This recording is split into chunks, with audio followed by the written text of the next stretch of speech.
like they got rid of him, like the Trump thing. They got rid of him because he was, there's like Pizzagate, and then they were like, hey, Al Franken, he's probably part of that. But now everyone's kind of diffused that whole situation. Al Franken starts, he's getting himself back into the game. He's got things to say. Does anyone have any like thoughts on Al Franken? What does he have to say? Because I don't know, man. I'm like, as far as politicians go, I kind of felt like, why is he the one that was just like that? Like, I don't know, man. There's a lot of shit that goes on. I don't know if I put him on the same level as most politicians in that. I don't know about Clarence Thomas being perfect. Don't get me wrong. Like he's not doing anybody exactly what everybody wanted for anybody. But at the same time, Al Franken, for him to speak on it, of all people, what is he speaking? Like, fill us in, because I'm not familiar with what's happening. That he said that Clarence Thomas was an ugly stain to the Supreme Court, calls it illegitimate.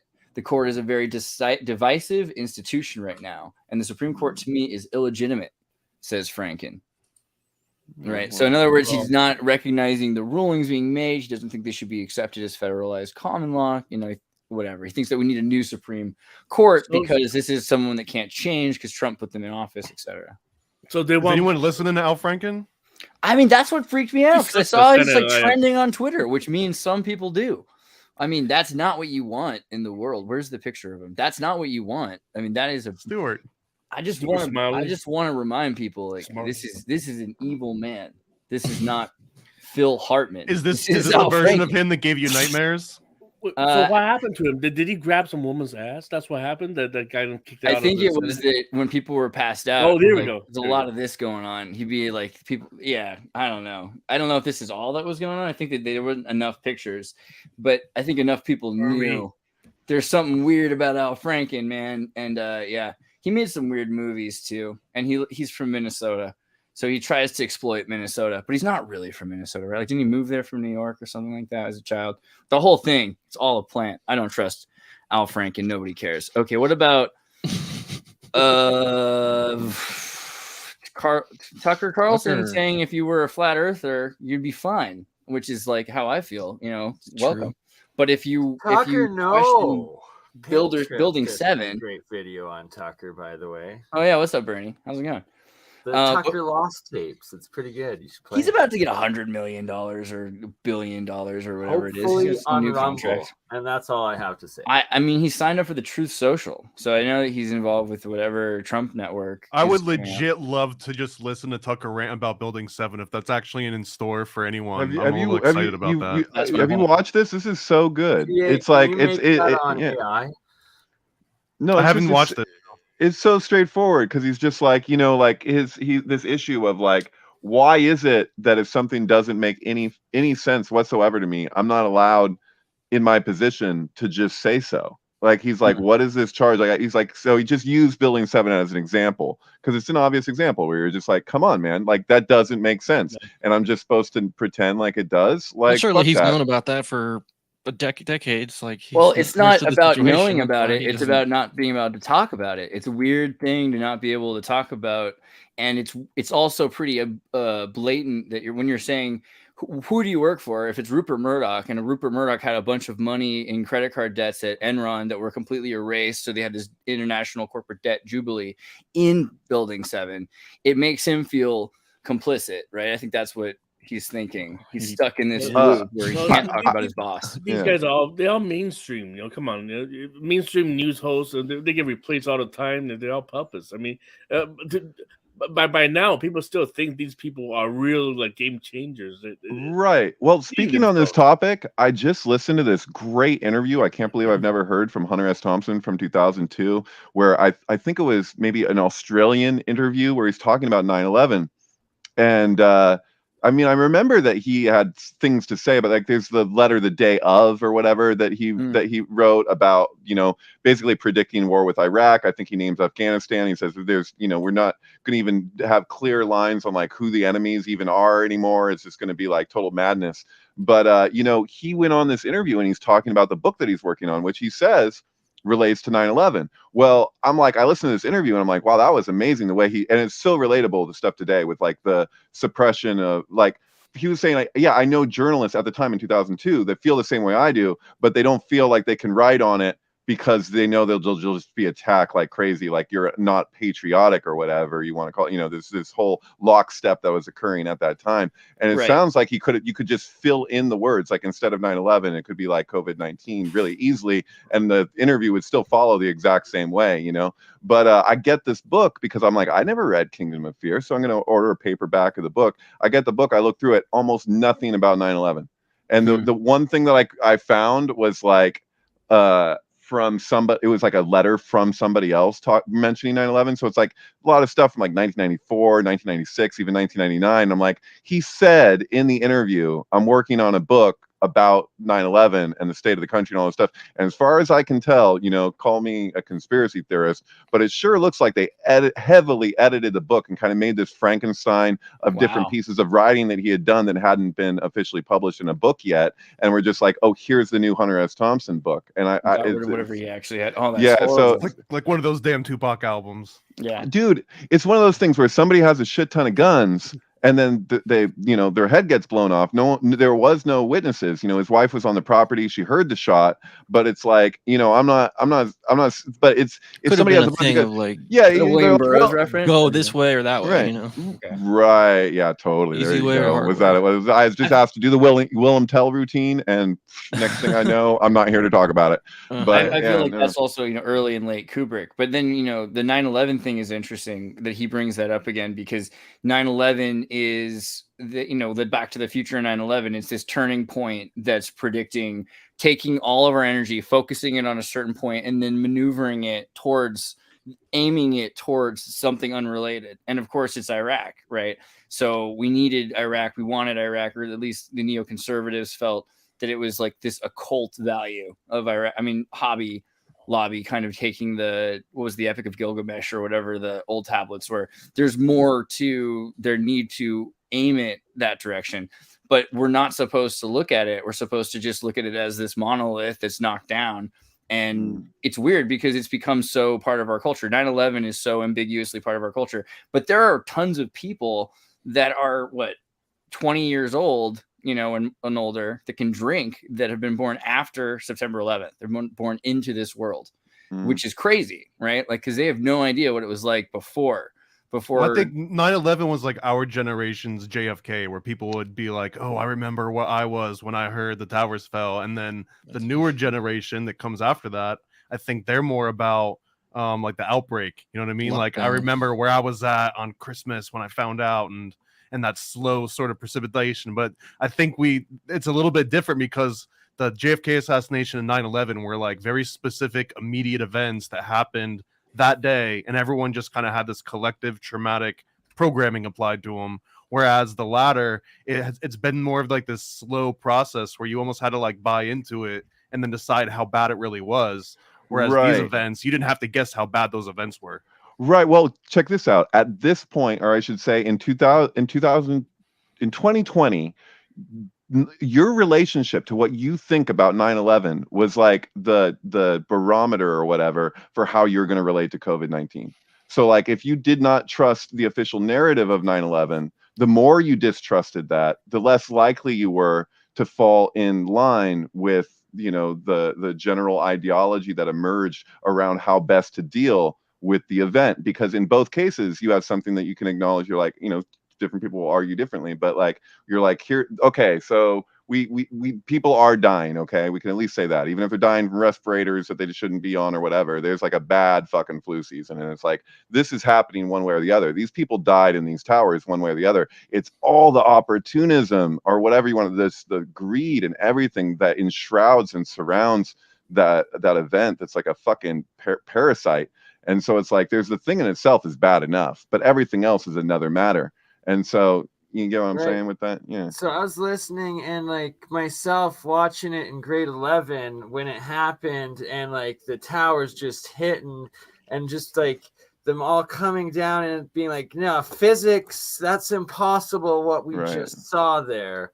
And from that point, it was like, it just shattered the reality of, hey, our government's trying to kill us, or someone is, or like it's an inside job as far as I was concerned. Right. It's kind of the ultimate litmus test, isn't it? Because it's something that really feels like it defies the physics. And you're just like, and if you say it, then it's like, am I allowed? What's that? Sorry, I was in math class and I was just sort of thinking about this, that my teacher at the time, he had a conspicuously he had the Albert Einstein hair, like white, kind of poofy, and then Coke bottle glasses. He just looked like a tall, skinny Albert Einstein. So the first time I saw the footage of the towers collapsing it was like the first thing I knew about anything that had gone on. We were just in class, and he came in and he turned on the TV, and as He's the like, image, "Great Scott!" the image faded in of the towers just collapsing, and then he just like turned it right off. I was like, now I'm thinking, it was like, okay, Einstein, physics is bad. Physics goes haywire on 9/11, and right. Well, Joe makes a really good point in this video because he points out that this is the most viewed footage that in history globally. More people watch those two towers be destroyed than any other event, including the moon landing or whatever you want to point at. And so it's like that was that just in terms of consciousness, like that was a global zeroing in on what was absolutely symbolic and very real at the same time. Also, if we went back 30 years, like if Back to the Future was made today, it would be about going back to 1991, 1993. You know, like around the first twin tower attacks, right? Car bombing attacks. So this goes back to stop the Gulf War. This is a really surreal event for me because I didn't get to experience it. I was in boot camp on doing like drills when this all happened, and we didn't find out about it for at least 2 weeks. I think PA Illuminati confirmed working on the underground tower bombs. Is that what just happened here? But I just remember that it was like someone's parents had sent one of the other people that was on my flight, and they snuck in like a newspaper article, and all of a sudden you just saw this ripple of people like, no way, what is this? And they thought it was a prank at first, and then eventually, you know, it spread far enough that all the TIs had to bring all the different troops in and say, hey, there's been an attack on the country. We didn't want you guys to start freaking out because like you just joined the military and, you know, maybe there's like a war coming and that like we want you to focus on your training. But it's one of those things where when everyone says, you know, where were you for all these like big traumatic events? Like, I mean, I was just like doing drill marches. And when I came back out, the whole country's like, thank you for your service. Everyone's super patriotic and everyone's like getting along or pretending to get along. And I was like, you know, nothing had changed for me. Like I went in and I came back out 6 weeks later and the world hadn't gone through that big transformation because I had morale boosters. I mean, I know we've talked about it, but for anyone who doesn't remember, and just because BurnEye's here, it's a shout out to all of Canada. If Day is one of my favorite subjects. Just the idea that the Canadians thought, well, I mean, the British thought, how are we going to get the Canadians to care about the war? Because we need to not just get Canadian money, we need to start conscripting and forcing Canadians to fight for this island called England. That is crazy. How do you do it? So what you did when half of us is French too. Well, that helped actually, I think, ironically. But in this particular circumstance, they had a fake Nazi invasion of Canada. And they took over and they struck out names and they wrote the Winnipeg Lugenblatt and they straight up removed Canadian money and they replaced it with occupation Reichmarks. I mean, they did the whole thing, which seems really to the point of how could they have faked all of this? It almost feels like, are we covering that they actually invaded and this is not fake? But no, I just recently made a post. Yesterday I made a post about you know, look at these conservative talk shows, like, and you look at what's his name, Crowder. He's Canadian. And then Vice went bankrupt yesterday. Did you know that? Right. Vice? Yeah, we're gonna get into Vice. Yeah, I'm sorry for Vice is founded by Canadians. Yeah. Why do we have a bunch of Canadians get on air and say America is gonna fall? You better get on MK Canada. 69% government funded. Okay. Yeah, this is what I'm trying to say. I'm saying these are Commonwealth. They work with England, and for sure. And now we got a new King Charles on get on the throne. We talk about 9/11 all you want, but they just passed C11 too. So C11 is a new bill that's going to force Canadians to watch content made by Canadians. It's like FUBU or something, like Fuku. I don't know how that works. Okay, but can I get to my point real quick? Yeah, sorry. I'm just trying to say that everybody's talking about 9/11, a false flag, inside job and all that. Nobody's looking outside the box where they say, "What about Canada? Do you think blame Canada?" No. I'm talking about Rothschild. When we're talking about, I don't want to get this episode off the air, but I'm saying that people don't look at the rumors of who's controlling C11, behind the September screen. 11. I kind of see it. You know, there could be something there. I noticed you don't wanna talk about it, that's fine. they scheduled the coronation of King Charles, or I guess that's what King it is. Charles is going to get on throne on May on 6th. May 6th is 237 days after 9/11. So Ooh, there you people go. were asking about on Facebook why that day. It's like, oh well, that's why probably. Yeah. You know, there's going to be a whole lot of bad stuff coming up. You know, we're talking about the king. This king, now he's King moving out. Pedo. What is that stone that he just took out? The stone from Scotland. The stone. Yeah. That The thing stone is of scone, right? Yeah, I saw Eric Idle tweeting on this, and I was cracking up about it because he's just like, you know, what do they call it? It's like a sacred stone or whatever. Yeah, So, it was like, a the scone sacred stone is in Scotland, but it's supposed to be from the time of Jacob's ladder, right? So when Jacob put his head down on a stone, and then he saw angels descending upon a golden ladder, it's supposed to be the scone stone, and that's why the queen and they can get coronated on the scones, the stone of scone. Sure. It's checkerboard floors.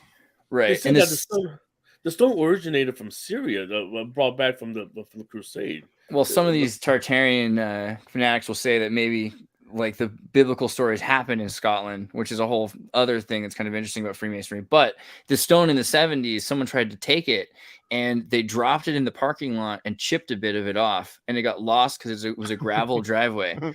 And this is also an official historical story. So somebody probably stole that, also like a chipped bit of this scone stone in the 70s. Can I just say, Eddie, that when we're talking about 9/11, like for me, like it's like I see the template of what went on with 9/11, like as far as like beyond like just on so many different levels, where you have something that's so symbolic and at the same time like a mass tragedy, sacrifice, whatever. It's like it's so charged. Like it's not just like that event is a ripple event, which it is. It's that same formula that went into that with all those particular dynamics reoccurs and reoccurs again. And so like the best way I could put it is it's like Tisha B'Av for the world in this case. So it's like something at one time that would have affected one region. At this point is now like a global event, you know. So I know what you mean, but you have a fanboy claiming claiming that you are a government agent, and apparently I, not Jeremy Reese, traveled to Washington recently and also accused of being Illuminati. So let me answer what David was saying. Thanks. What I'm trying, like David. So here's why when people start talking about 9/11, I kind of shut up because I just realized nobody really looks outside the box anymore. They want to loop in the same thought, the same inside job, Bush and the military industrial complex and all that. But people don't look at this is a financial engineering of the crash of America. And ritually, yes, there's a lot of ritual aspect to this whole. It's true. Like it seems like it would have mattered more if it happened in Toronto. Like economics. But yeah, have you guys seen this documentary? This is kind of like an underground documentary. It's called Ring of Power. Have you heard the Empire of the City? Like it's still on YouTube, but you got to really look it up because otherwise there's no way you can search it through you can Ring of Power, Empire of City. So I've made several posts already about during 9/11. There's a possibility that the Millennium Hotel, right? The old one. Yeah, I've seen that. Sure. Yeah, I made a post basically based on this documentary that the Rothschild family, the Evelyn, the Rothschild and his wife, Forrester, they have a front row seat sitting in the Millennium Hotel watching the whole thing come down. And this documentary basically was the first one that actually opened my mind about the whole thing. It's like, what is this whole, 9/11, Building 7, burning down all the Secret Service documents, and all that, but it's beyond that. We're talking about a financial engineering and financial destruction of America. So, and you see this whole thing. Yeah, that's exactly like the point of view of that couple having a front row seat. So I think another part of that 9/11 too was just how far can they push? Like how obvious can we be and people still buy it? To just keep like edging that line forward. Dude, speaking of people buying stuff at ridiculous levels, I know I'm going there. Costco selling Bud Light at 41 cents a can. I mean, ew. You can't give the stuff away. They're at that point. Bevmo has been trying to give it away to boost points, and no one's taking it. And I mean, you know, not to kick a dead horse that's on the ground. Kick a dead unicorn in this case. Yeah, and to take the horn and to do stuff with it. But this guy, he's no longer. It's losing the number one, the first place. It's no longer the most favorite beer in America. There's an article. Right, but I mean, Dylan Mulvaney isn't representative of like whatever class of people. Like that's the problem with influencers, man. Is that you put these people like as though they're the forefront of something just because they have a platform that a lot of people are paying attention to. A lot of those people that are subscribed do it not because they're fans. I mean, they're doing it because it's so outrageous. So yeah, gotta get to the Anheuser-Busch Ganymedes painting. How far do I have to go to get there? Is it gonna even happen? Oh man, nope, it was at the very end. Oh, it was. Yeah, it was the very last one. I just gave up. Where was it? Oh, there you go. Yeah, Anheuser-Busch, because it'll turn you into Zeus's cupbearer, or if you're into Zeus's cupbearer, you want to drink. I like bearer because it's just cup bearer. That's what it's. Well, isn't it interesting anyway with the bald eagle, like as an American symbol, supposedly be deriving from the phoenix, and then you have this Zeus connection here with like Anheuser-Busch. Like it's kind of trippy. I think bald eagle is really symbolizing an old man, dirty old man. Bald and white hair. Yeah, isn't it? It's kind of hawk, right? Like death, Like I just think of the one from the Muppets. I mean, it's just weird that they thought this was going to make a lot of people want to buy beer, though. It's kind of a strange ad placement. I don't know. That guy, though, for real. All right. Do you know when the actual campaign came out? I wonder if there's any correlation to when they brought the Mulvaney sort of ads out. If it's like every 50 years, every 100 years. Yeah. That could be a thing. Yeah. Let's see. Campaign, anything?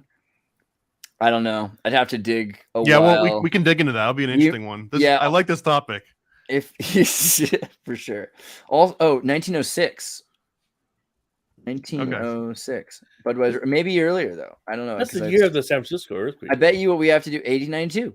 So it goes back 1892. So we're gonna have to look it up. But I get the feeling if we use like Ngrims or NLGrims or whatever on Wiki on Google, we could probably figure out what the earliest mention of Ganymede and Budweiser at the same time. It's still, I mean, over 100 years they've been doing it, so that's interesting. Yeah. So it's been the gay beer forever, which is pretty impressive. You have to admit. I don't know. Hey, I'd like to speak to one of the comments really quick. Somebody said that nobody died in the towers on 9/11. I'd say I don't believe that that's true, but I do know that it's true that a lot of Israelis got a heads up not to go to work that day or even that week, and that people did get a heads up. It's kind of similar to the stuff you'll find with the Titanic, where certain people were told don't go on that boat.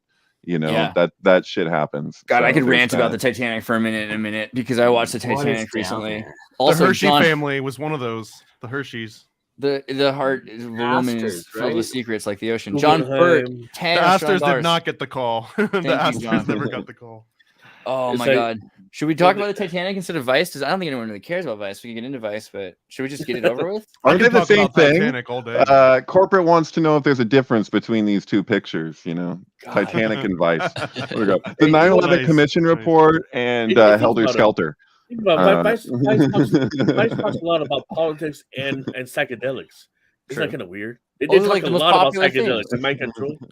Well, Vice used to be pretty cool, if I'm not mistaken. It was in the early days, it was an authentically interesting. I think Eddie means isn't that conspicuous for like a CIA finance mind control company that they talk about military secrets? Depends on when it was, if it was co-opted, if it was like created for that purpose. You're right about what you know, right? So if the CIA is going to fund it, like the fact that they got to go to Iran early on. Go back to what's the co-founder's name? Gavin. What's his name? Gavin McGinnis. Look at Gavin McGinnis at the night January 6th. Yeah, that's my dad's birthday actually. Wow, my dad's is July 4th. That seems really familiar and similar. Look at it. I'm going back to that again. Look at his followers. They're all wearing they're all wearing the Talima. You can say what you want about him. He is Scottish, so he's got that going for him. Is there a wider picture of that one where you can see all his followers were wearing the unicorns over her Instagram? Where's the wide one? Oh, they're just like they got a Thelema edge. Are they? That's right. Do they? That's right. These guys are magicians, okay? No, I mean, are the Proud Boys connected to the OTO? Is there an actual Thelema connection, or are they just AA? I think some of them are connected, but not all of them are. Like the Proud Boys itself isn't, but I'm sure like if you're into joining men's clubs in the urban zones of New York City, I mean, this is something, and he's Scottish, right? So this is like what his father probably did was join a Scottish men's lodge. Like they have lodges, that's kind of a practical thing. So technically if they were adherents to Liber Oz, that would mean that they're of the opinion that basically people have the right to do whatever they want, but if somebody tries to take away those rights to do whatever you want, you have the right to kill that person. That's his whole vibe, and he shoved a dildo up his own rectum to prove it, I think. Here, I just uploaded a picture. Does anyone here have enough conviction to do that tonight on a topic they care about? You know what I mean? But again, who's Scottish enough to really try? And speaking of which, that's the guy. I was trying to find this picture, and they cropped it. You see, I was just looking at it, and it was cropped in such a 9/11, 93, flight 93. Yeah, but I think that's just because he's a dedicated kind of guy. Like this, not just Gavin, but his Proud Boy. All these guys, they're kind of they're between in and vol celibate. You know what I mean? Like some of them have relationships. I think they're emotionally frustrated a lot of the time. Not everybody. Not diagram on MAGA and Thelema. That's not right. Is this like are we looking at a unicorn right now? Yeah, no. MAGA Magus. Like there seems to be something to that. In the Church of Satan, MAGA is the warlock degree, isn't it? Yeah. Right. The Church of Satan, MAGA. That's right. But if you're talking about the Church of Satan, or are you talking about Anton LaVey, the Satanic Church? Yeah. Are you talking about because they're two very different things apparently. So like and look it up. Yeah, the Satanic Temple and the Church of Satan are the two very different things. Yeah. Well, right. I mean, no, the Satanic Temple came in like only a few years ago. But Andres, look up MAGA and then a warlock. Look it up. I like how we just went right into manga. That's how I spell warlock. right. WAR. MAGA. Okay. Yeah. This no, not picture, but the list. You see the website that. See where is this? Magus. Magus is a degree below MAGA. Oh my god! This is Marvel. Jesus Christ. They're all just trying to mess with the search. This is Marvel characters. There's so many of them now. They just keep putting more out just to deviate Google. No idea. I don't know. Here you go. I got it. I found the link. Oh wait, hold on. I'm sending you the link. There you go. Okay, well, 1 second. Send it down. See, and also, speaking of which, I mean, January 6th did have it a shaman anybody want to talk about the Satan Con in Boston over the weekend? Satan Con? Okay. Satan Con. Like, what the fuck is wrong with people? Who put the time in that? Like, well, the greatest con Satan ever pulled happened in. Greatest con. Look at like some dark gothic dungeon porn. Right. So here are the degrees of Satanism. So Satanism has degrees like Freemasonry. I mean, come on. Registered member, active member, witch, warlock, priest, priestess, magister, witch warlock, or a witch warlock. Magus. Right. So 5th degree is a MAGA or Magus. Warlock. Mm-hmm. So it's well, big Satanism for you, a little satanic education. Wait, but Satan Con, now I'm curious. Really? This had to exist. Boston Satan Con goers. Calgary this weekend. And in Boston, you have Satan Con. Shred Bible, pro-cop flag during open ritual hails. Okay, a group of Satanists cheered as 2 leaders opened Satan Con. I made several posts. I mean, this is the thing. I mean, Satanism itself is separate. This seems like a aesthetic choice. I love their photo selection of just the thin blue line flag just like laying on the ground, like to just, I love the Australian money. I don't know what you're saying, but I appreciate it. I can't speak Australian. I want to ask maybe Thomas can answer this. Is that because the Satanic Temple, they sued Netflix, the Sabrina, right? The Sabrina show, because they showed they're the litigious branch. Like if you were to compare them, they're like the ones that lawyer up, and I think it's more like antagonistic in that way. Yeah, but this was, I feel like there was so where's the thing? Satanic. Okay. I think what happened was that Netflix wanted to give money to the Satanists, and this was the easiest way to do it. Because they're $50 million that they wanted to give the Church of Satan, and so the best way to do it was to say, "Oh, whoops, we have to now." You know, what Andreas, I like the way you think. Yeah, man. That's pretty good. I'm on board, dude. I'm on board. Because they made the Sabrina show. You know, I mean, it was Right, but the thing is that that's gonzo because it's something that like might as well be true. Like whether it's true or isn't true, it's like for all intents and purposes, Netflix wanted to donate to the Church of Satan. That makes total sense. I mean, settling. What's a settlement? Or the right? Temple of Satan, whatever the fuck. Like, no, this is fine. We won't fight. Was it Sabrina? Real quick, Sabrina, played by Kiernan Shipka, who was from Mad Men. Yeah, the daughter of Mad Men. She was born, if I'm not mistaken, 666 days before 9/11. So, wow. Oh, she's the one reading Rosemary's By the Baby. way, for you guys watching in for the first Mad Men, time, right? Alex is not mistaken. Are you you're talking about the daughter in? Oh, not quite. Okay. I'm sorry. Oh, wow. It's close, but it's not quite. What? Oh, it's like 6. I'll check. It might be a little bit more, but anyway, it's close. We'll take it. I'm pretty sure it's right up there. And if it's not, it's a better number, like 661 or something. It always is. But the show was pretty illuminated. You know, there's a lot of things about it that they took out the sitcom and then they just put in esoteric symbolism. I thought that was pretty nice. And it felt like Netflix was going a more interesting direction with this by trying to supplant occult symbolism in front of people, right? I mean, because people were familiar with Sabrina, so to take Sabrina and to spin it into something so sincere and stoic, I don't know. I thought it was interesting. So you got a $5 super chat. Oh yeah, sorry. Kent Woods, ex-OTO member, wrote. Thank you, Kent. Piece. By the way, Kent, we're gonna do a show soon. Wrote a piece about leaving the OTO because of the ties to the far right. Matthew Leon. I want to read that piece. Yeah, send us the link in the Discord. Kent, I'll send you this also if you have things to say on the subject. So I've been meaning to get you involved. Okay. Well, I just want to say that I think Thomas probably raised it in our exchange in the email, but the show has the Baphomet without breasts, and Eliphas Eliphas Levi's Eliphas Levi, his has breasts, right? So it's an androgynous figure, whereas in the Satanic Temple. And also in Sabrina, they have the same type of. So you're saying really they could have won it? See, I think that proves my point, right? They're like, no, this is a completely different goat deity. Yeah, the star's upside down, the chest is different. I mean, right, but how is either of these? No, it just looks like the devil card from the Rider-Waite deck. We were just discussing this, and the Rider-Waite deck is a hermaphrodite, right? It also has breasts too. Right, let's look at it and let's. No, he looks like a bro. He does. Oh, he has man boobs. Sorry. Yeah, that's definitely right. But the point is, when you're talking about the copyright of the freaking thing, how different is this? Like, what? That's even more similar, right? Right. Yeah. And we could look at Marseille Tarot too. It's almost the same freaking thing. It's got oh, come on. We're getting ridiculous. And I got to point out the Washington statue that's at the Smithsonian, I believe, that has the exact same pose. It's just for good measure. I think it just needs to be compared since we just saw that same pose over and over. Statue. I love that statue, by the way. This is my favorite statue of George Washington. It was a privilege to live in Maryland, in DC.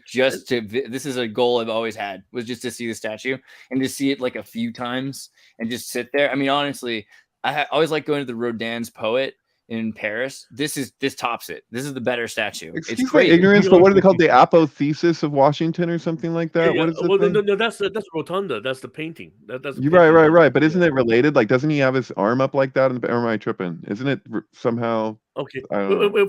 Before you change the picture, can't you see where the sword is pointing at? Pointing down. No. The sword is pointing at his heart, right? Oh, the other side. Okay. But I'm saying that there's some kind of relevancy with Jesus, right? Well, when you hand a sword to destiny, piercing the same spot. When you hand a knife or a sword to someone, you're supposed to hand it to them the other direction, like that.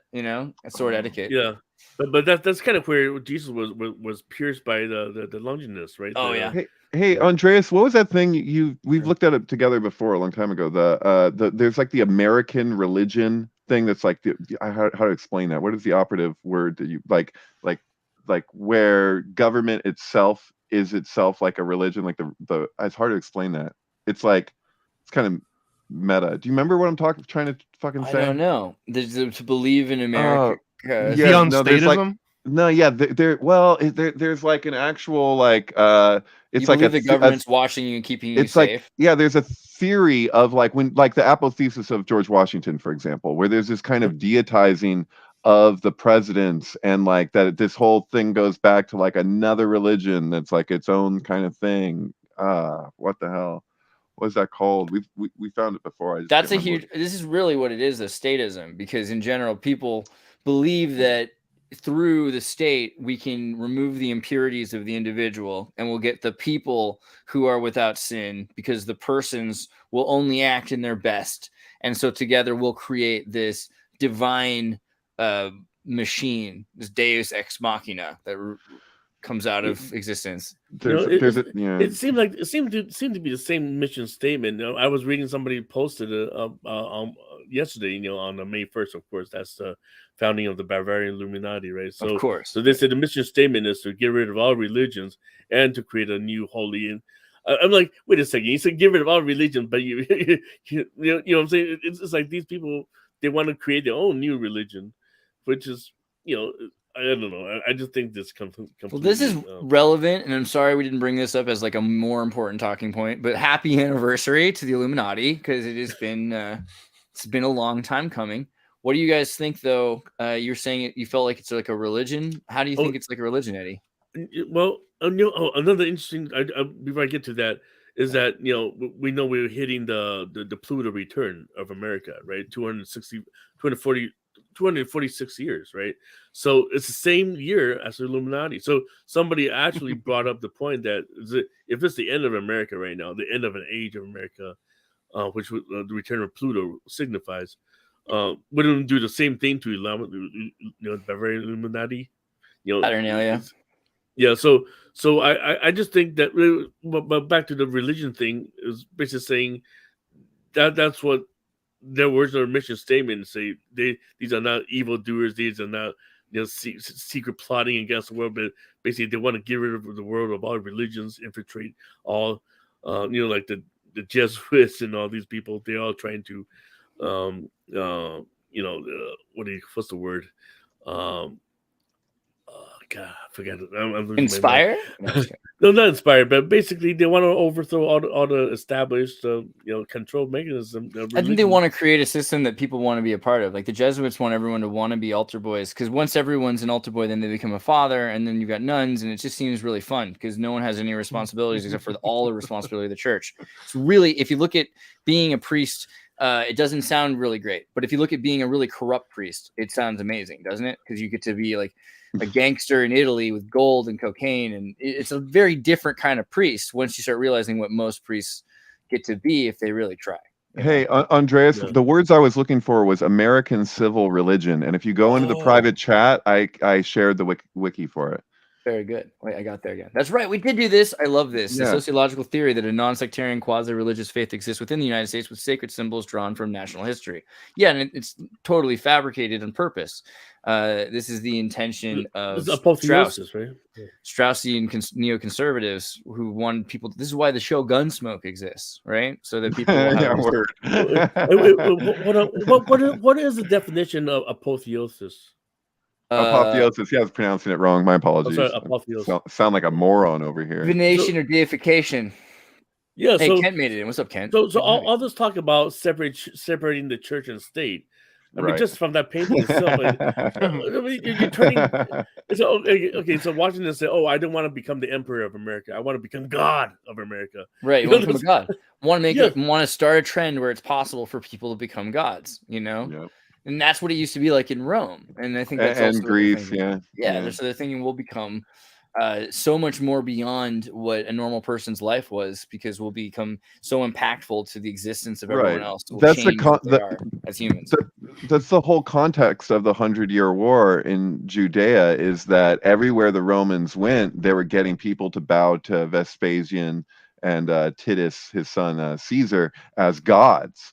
And so like they'd erect a statue of them in the center of everything, and kind of like, set up these kind of, build these cities on top of what was there and incorporate whatever they had into themselves, but that people would bow, and so they'd submit. And so supposedly the story goes is that when they got to Judea, the people didn't submit as easily, and they likened them to goats because they were so stubborn, because they wouldn't just go with the program, even if it meant being sacrificed in various ways, or treated in various ways. And so they put up with a lot of shit. We don't actually know what those people were really like because we have very little historical evidence to go on. It's like, who is it? Bill O'Reilly wrote these books like killing different people. He's like killing Lincoln and killing Kennedy. The bottom line is George Washington wanted to be killing- remembered in a pink dress.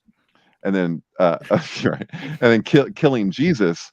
And when you look in the back of freaking Killing Jesus by Bill O'Reilly, when he lists his sources, it says the Bible and other sources. And I would love to know what those other sources were for his Killing Jesus book. But from what I gather, what we got to go on, we don't really know what those people were like. Yeah. Killing of the Sacred King. I mean, okay, but looking at the idea of George Washington's apotheosis, that he's becoming a god, like a Muhammad character, and being guarded, and the gods here. What do we got? Poseidon, probably, or no? Yeah, Poseidon. Yeah, Neptune or whatever. Is it Roman? We talked about how Poseidon wasn't originally of the sea, right? So that's right. Yeah, he was given his trident before he was assigned the sea, and it probably came as like a breakup of Zeus, as Zeus kind of like dissolved into a few different people. And this is Mercury. I can't see because he's upside down, but that's absolutely Mercury. Yes. Yep, he's got a caduceus. Yeah. The caduceus would be a cool thing to say more often. I think you actually say that that's Hermes. Are we looking at Roman or Greek symbolism right here? I can't. I'm being stupid right now. It's American. Thank you. Is there any like tree of life, the Kabbalistic arrangement here? Because we know Neptune is Keter, right? You've seen this with the geometry laid out into it. How all these points, like look at the figures. It's actually six points that surround the seventh point.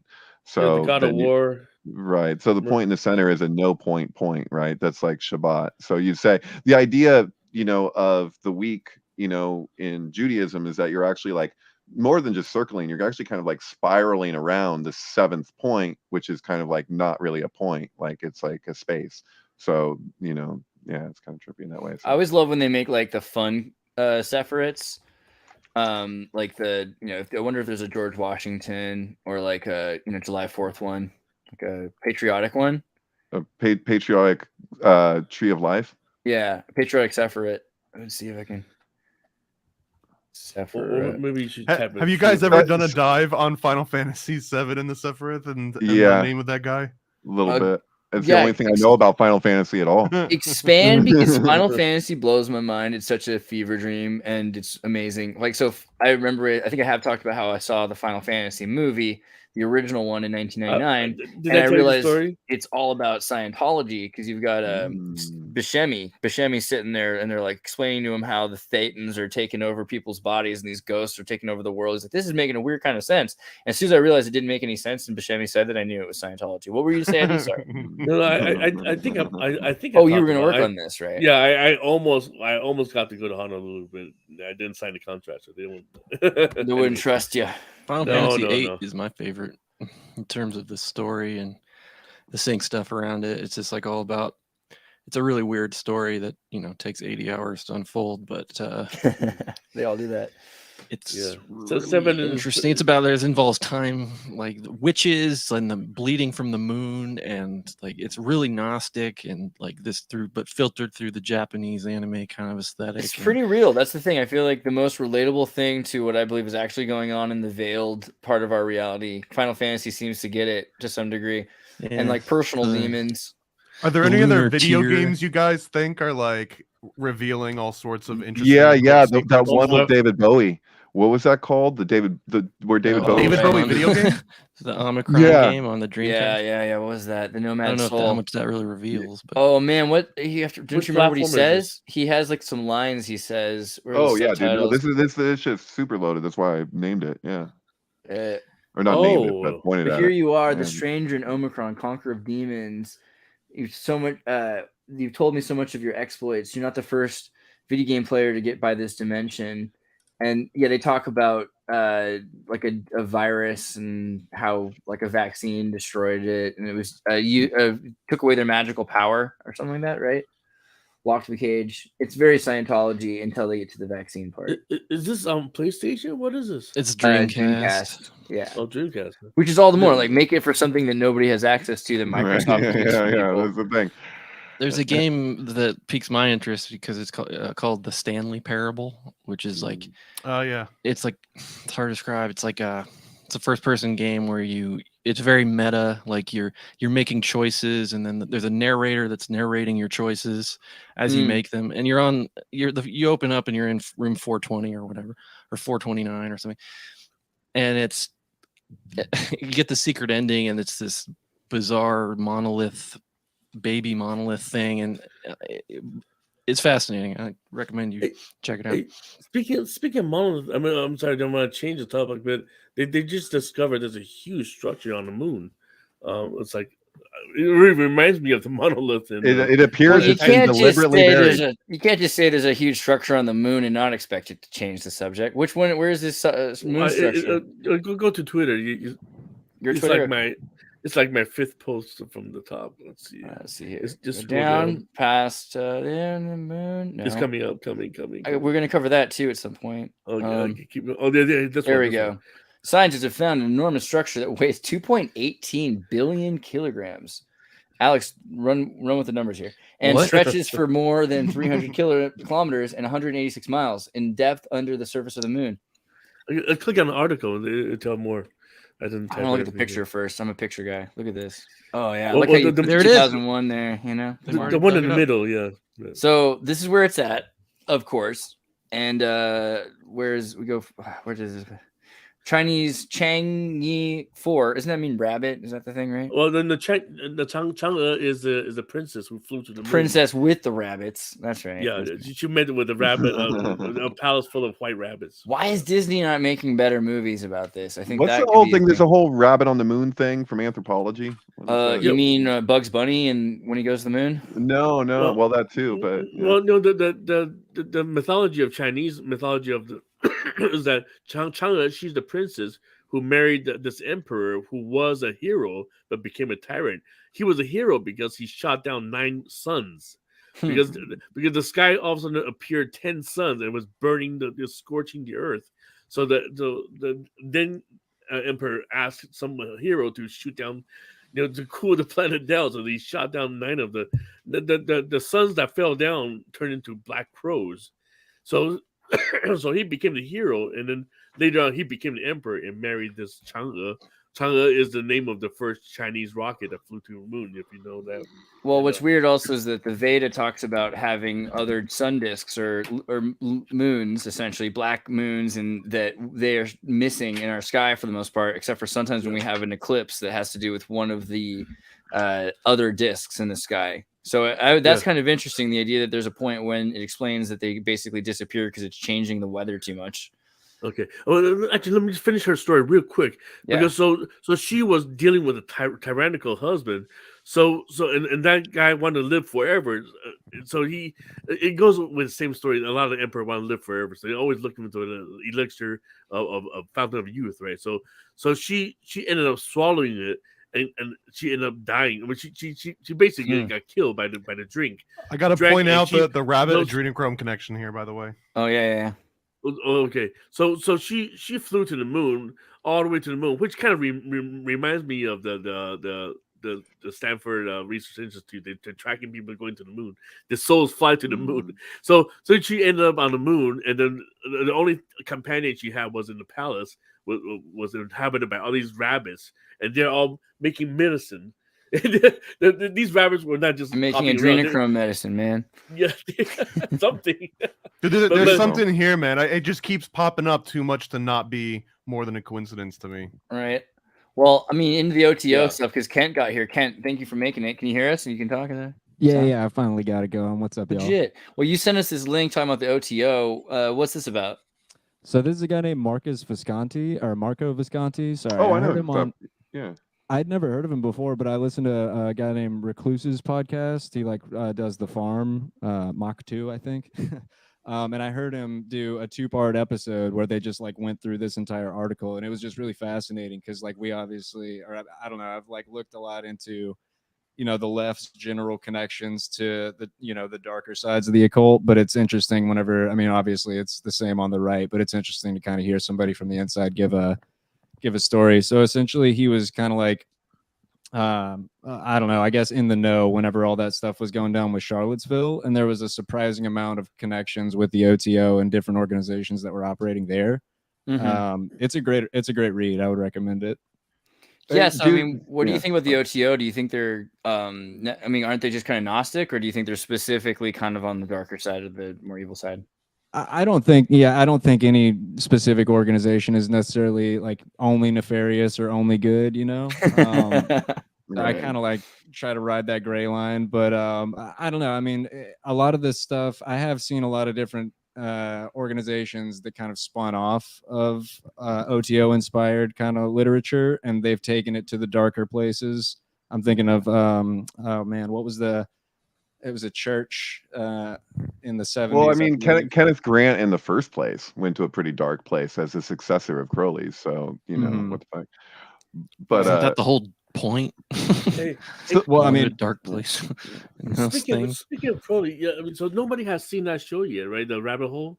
No, I still haven't done it. To watch it. Oh, I keep making posts about it. Yeah, well, you can scroll down. But the bad guy of the show is Crowley. Crowley is the one who is secretly trying to take down the world, and they're all trying to hunt him down.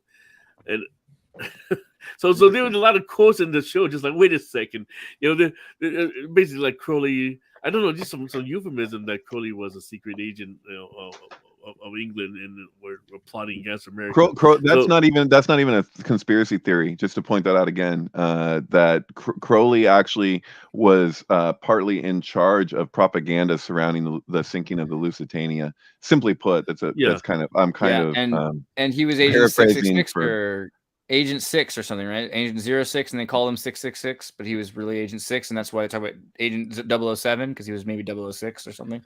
Right. So the formula that we use to this day for false flag terrorism is kind of coined by Crowley a bit, and that's not even like a theory; it's like an empirical fact from evidence. You know, it's pretty nuts.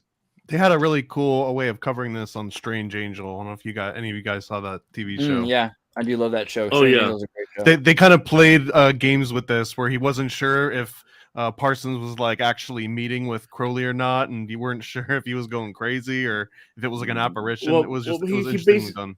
I think that's what actually happened. He never met him, but he actually asked to project himself to America. You know, he met him as a hologram, basically. And, I think that's how it happened. Actually, I think it's pretty weird when you look at Jack Parsons' story, because he was around all of the right people, you know, and so clearly something. I think that the idea that if there's median work or some kind of magic going on out there, which is what Nikola Tesla and all these engineers are talking about, trying to remote view something. They probably didn't like that he wasn't part of their club, but they could acknowledge that he was coming back with the same information from the source that they weren't able to always get. So there's it seems to come up over and over again. And it's interesting also just that he's trying to join whatever club he can join. So he's joining is it the OTO? He's joining Thelema, right? Or what is it?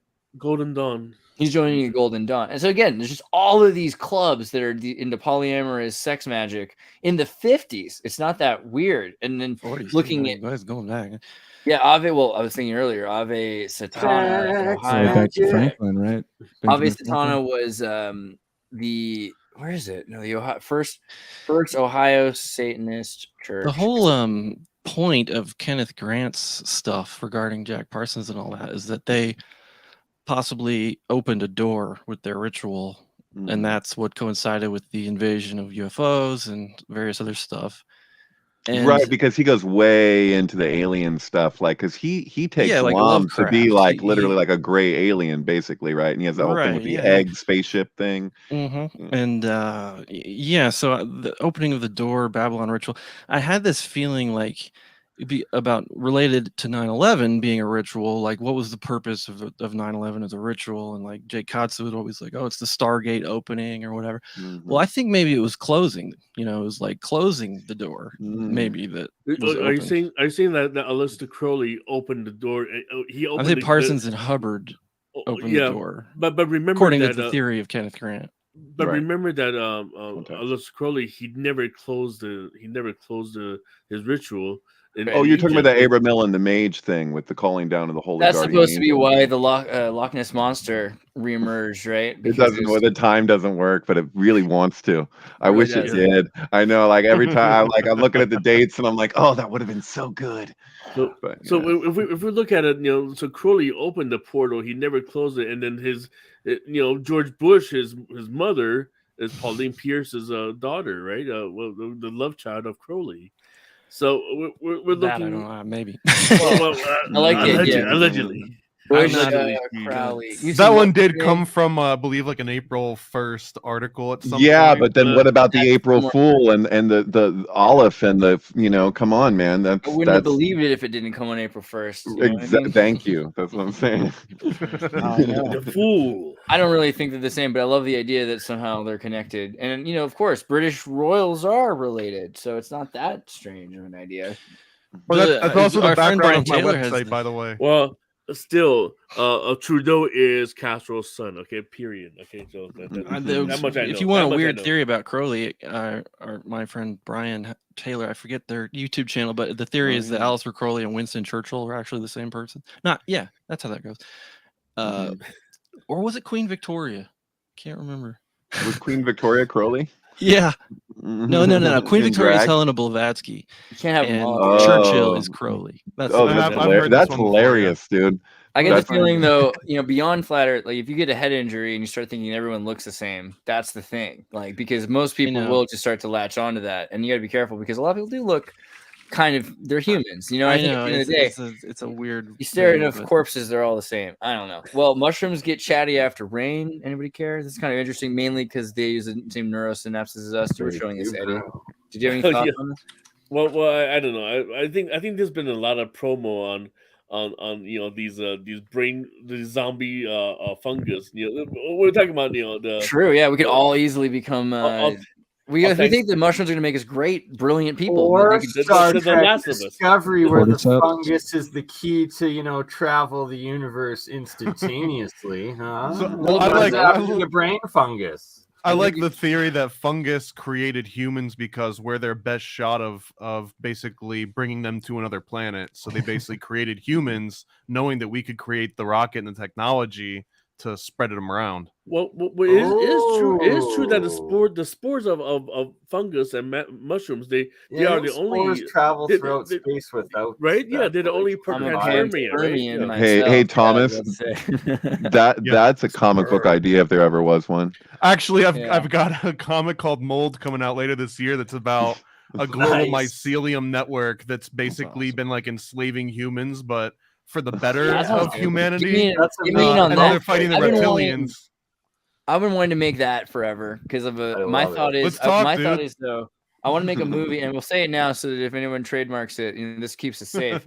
But basically, a lonely guy starts dating, and he's going through one of those dating sites, and it's like really successful and kind of eerie. Like, wow, it's compatible. Why is it working? So finally, he goes to the company, realizes that the servers are actually a giant mushroom that's trying to force people to better connect with each other. And but that's just a taste. Isn't that like Super Mario Brothers movie?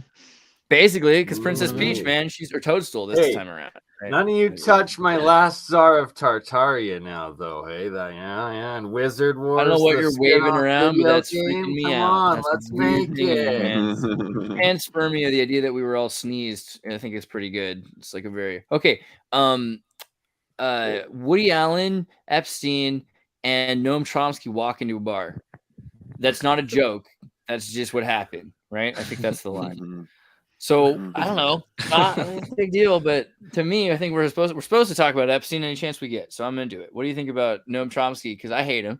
And what do you think about Woody Allen? Because I kind of like NLP, right? So again, we have to break down what NLP really means, what it does to people. Hate him or love him. What NLP does to Noam Chomsky, or I don't know what did it to him, but when he was just consistently, not that long ago, when he talks about the 9/11 Commission report being like that's the final on what happened. That's the authority on it. It's like, dude, it is so cringe him on the 9/11 stuff. It's like, dude, given everything, it's just like I don't know. I mean, he was calling for unvaccinated people to be like denied food or whatever. Yeah, he the was fuck it was, hardcore and on then- that. yeah, complete. and then of he's course a- he's denied any JFK stuff for Right. decades. He's a plant. He's part of the establishment. There's very They, simple. can't remember they that, rolled him right? out with the Bernie campaign too.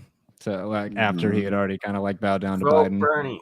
I mean, it's not like he hasn't like done a lot of like cool, great stuff, like work, like exposing quote unquote these things like the CIA, the crimes of the 80s, 70s. But I kind of get the feeling that the stuff that he lets out is more like the stuff they let him put out, but they secretly want you to know about because they're kind of bragging about it. If that makes Right, sense. absolutely. Something I think like about that, Frank yeah. Snap. You remember Frank Snap? There's a great conversation between Bill Buckley and Frank Snap and God, what's his name again from the CIA? Cord Meyer. And he was a CIA agent who in the Vietnam War saw what we did and thought, wow, we should really talk about this. And he didn't break any laws, but he did violate his contract with the company because he was not supposed to tell people what he saw there according to that contract. So because he violated the contract, even though he didn't break the law, he was forced to give the CIA all of the book publishings and everything like that. And so there's a way that they work to control information. They get to make sure that people think during the right years that the government that's in power right now, that they're inept. And so they have to be restricted from access to the keys. And then the next government comes in and they move it around, they maneuver it essentially. But we're looking constantly at, these atrocities that are 20, 30 years ago from the one angle. Since we were talking about the CIA in Vietnam, I have to bring up Edward Lansdale, who's kind of like a mind control expert, but also interesting because he came from the advertising world. And he'd had, man, there's so many stories. Wait, about is Lansdale this the guy guy in who particular. ran through the bulletproof glass on acid? Is that him or a different one? I don't know if it is so. It's a new one for me. But Edward Lansdale did a whole bunch of propaganda. But one of the things that he did was that he would find out the local superstitions, and if he found out if they were like afraid of vampires or something, he would go and stage like an actual person drained of blood and let the villagers find them and use that to kind of stoke like all of the superstitions and get people worked up. Just as part of like a wartime effort, but I really do think this was also just to report back home, like, hey, here's how people react when you play on their superstitions. Right. Wow. I mean, there's a few people involved with the Philippines vampire one, right? And Lansdale's also known for putting speakers in the trees that and all-seeing eyes. He would put evil eyes all over the place and blood and in paint, just again to just like freak people out. They just did a speaker thing in Canada in 2021, I think, where they were playing wolf sounds, like aggressive wolf sounds snarling like throughout this one community. I can't remember where it was exactly, but it was like admittedly a psychological operation. They were just like playing around. Well, that's how Michael Aquino became powerful. He was blasting from the helicopter, right? He's not just throwing out pamphlets, but he was blasting these crazy frequencies at people down below. I'll admit, Winston Churchill does look a lot like Aleister Crowley in these pictures. I'll give you that. But I did just think I saw Charles Manson at the the last video. I wasn't sure about. So does that mean Churchill could also be the father of Pauline Pierce? Or the mother of George Bush, which is even more like both going at it. It's like Mork and Mindy.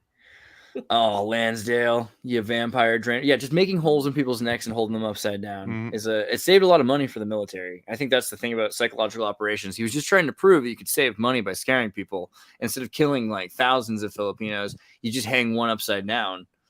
That was his. I mean. And you know what? The Philippines is going to be prominent if we get into war with China. There's been a whole bunch of videos talking about the Philippines going to stop China from getting on the island. I already made my rant today about the mock battle of Manila off cam, but I still think it's worth bringing up that the Americans negotiated to pay the Spanish to pretend to die with blanks in their guns so they could have a mock battle of Manila in front of the Filipinos and take over the Philippines at the Manila Star Fort, which is also all the funnier that they would do that at a Star Fort. How much trust would you have to be like, okay, I'll show up and pretend?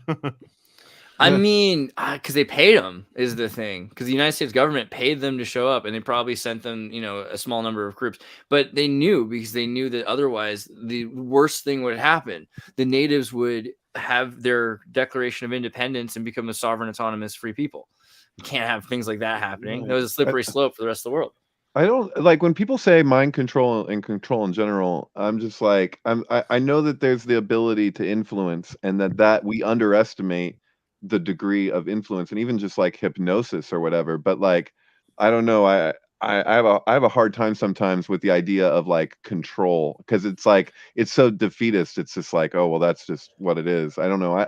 I think that there's something to be said for people who think that they're above the ability to be hypnotized or control or manipulated in that way. Like if you don't think that you're capable of that, or you think you're above that, it probably makes you more susceptible, generally Well, speaking. Like if you I know don't think how it's that simple. easily that can happen to you too, that goes a long way for your your critical ability to not fall for that stuff. Then you might become super reactionary and just not trust anything, so you're easier to control. It's like a finger It's prick. there's a balance to be found, I guess you could say, of sorts. Well, like one example, I get mind control is very extreme. I do think that, like, for example, like you and Cameron's work with the repetitive sort of like psychic drilling, what's it called, psychic driving. I think those kind of aspects, but also that's when you start mixing legit trauma, like actual physical and mental trauma with it. But then there's also like Eddie's version of NLP mind control too, where like, and because I actually got trained by Richard Bandler at an NLP conference in Orlando, and the one thing that I walked away with that was the biggest kind of like aha moment was we did like a sales thing where someone would go in and just ask for some random thing, and all you had to do was repeat back the exact things that they asked for. Don't deviate at all. And the more important one was if they're talking kinetically, like I feel this way, or if they're talking like auditorily, like, oh, that sounds good, then you always match those type of verbs and descriptions with whatever sort of sense that they described it in, and that just builds this instant rapport. So I mean, maybe not mind control, but knowing all those little tactics, like the power of suggestion there. You walk out and you're like, why did I just buy all this crap? Right. And it's because it made you feel good. They made you feel like, they sold you on themselves almost. Right. If you think that you're above, like with commercials or something, people just will leave the commercials playing. And like I always mute commercials, and I'm barely around television sets I like anyway. to lip sync but over like them on and the make my own commercial.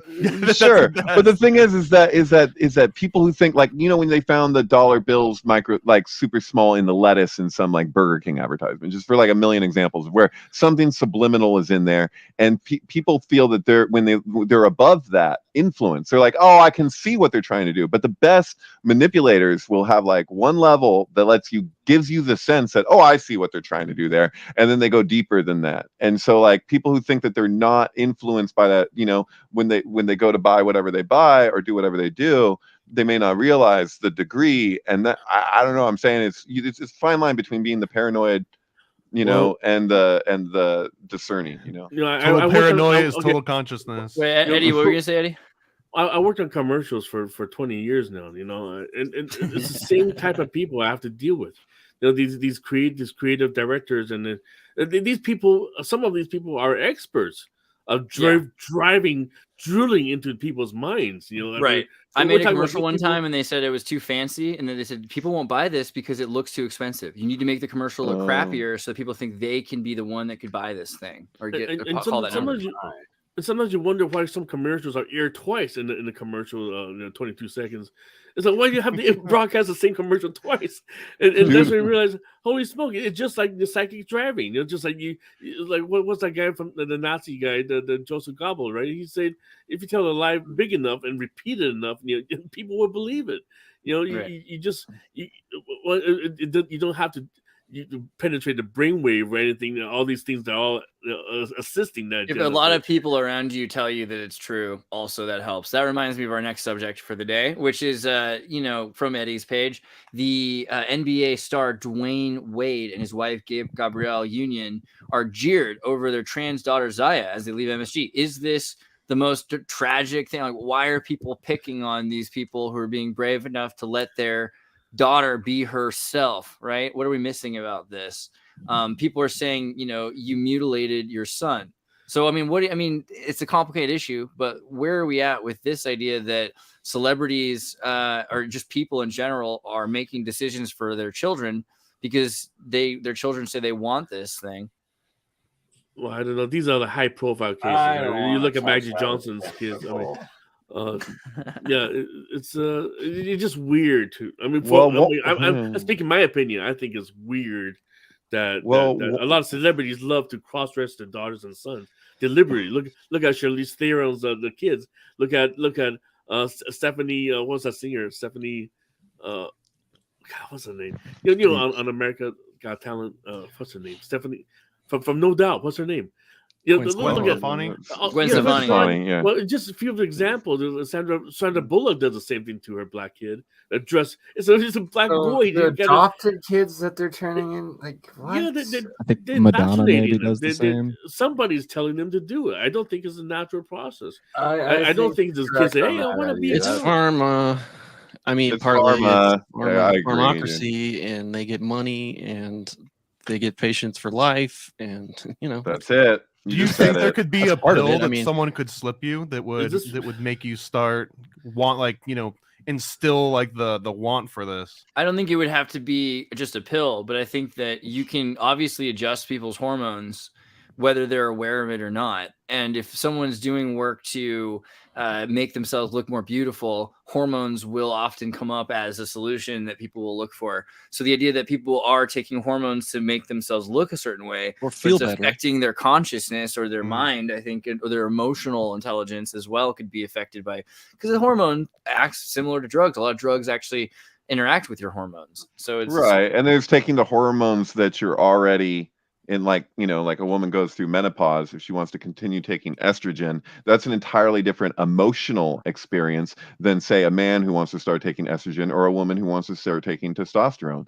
So it just affects you in a different way. Look at the fucking, I'm sorry, this is kind of sensational, but like that old GameStop video where the guy's like, "It's ma'am, you call me ma'am," and you feel the energy. It's not just that it's like intense masculinity. It's that it's his masculinity. It's his internal fight with what is being introduced, and that it's not easily reconcilable. You guys remember that Nintendo 64 commercial where the kid's standing at the door and his dad's explaining to him, like, basically what's it gonna take to hide this from mom? And so it's like, oh, there's all these new games like Donkey Kong 64. You could get your dad, if anytime you catch your parents doing something, you can just I remember that.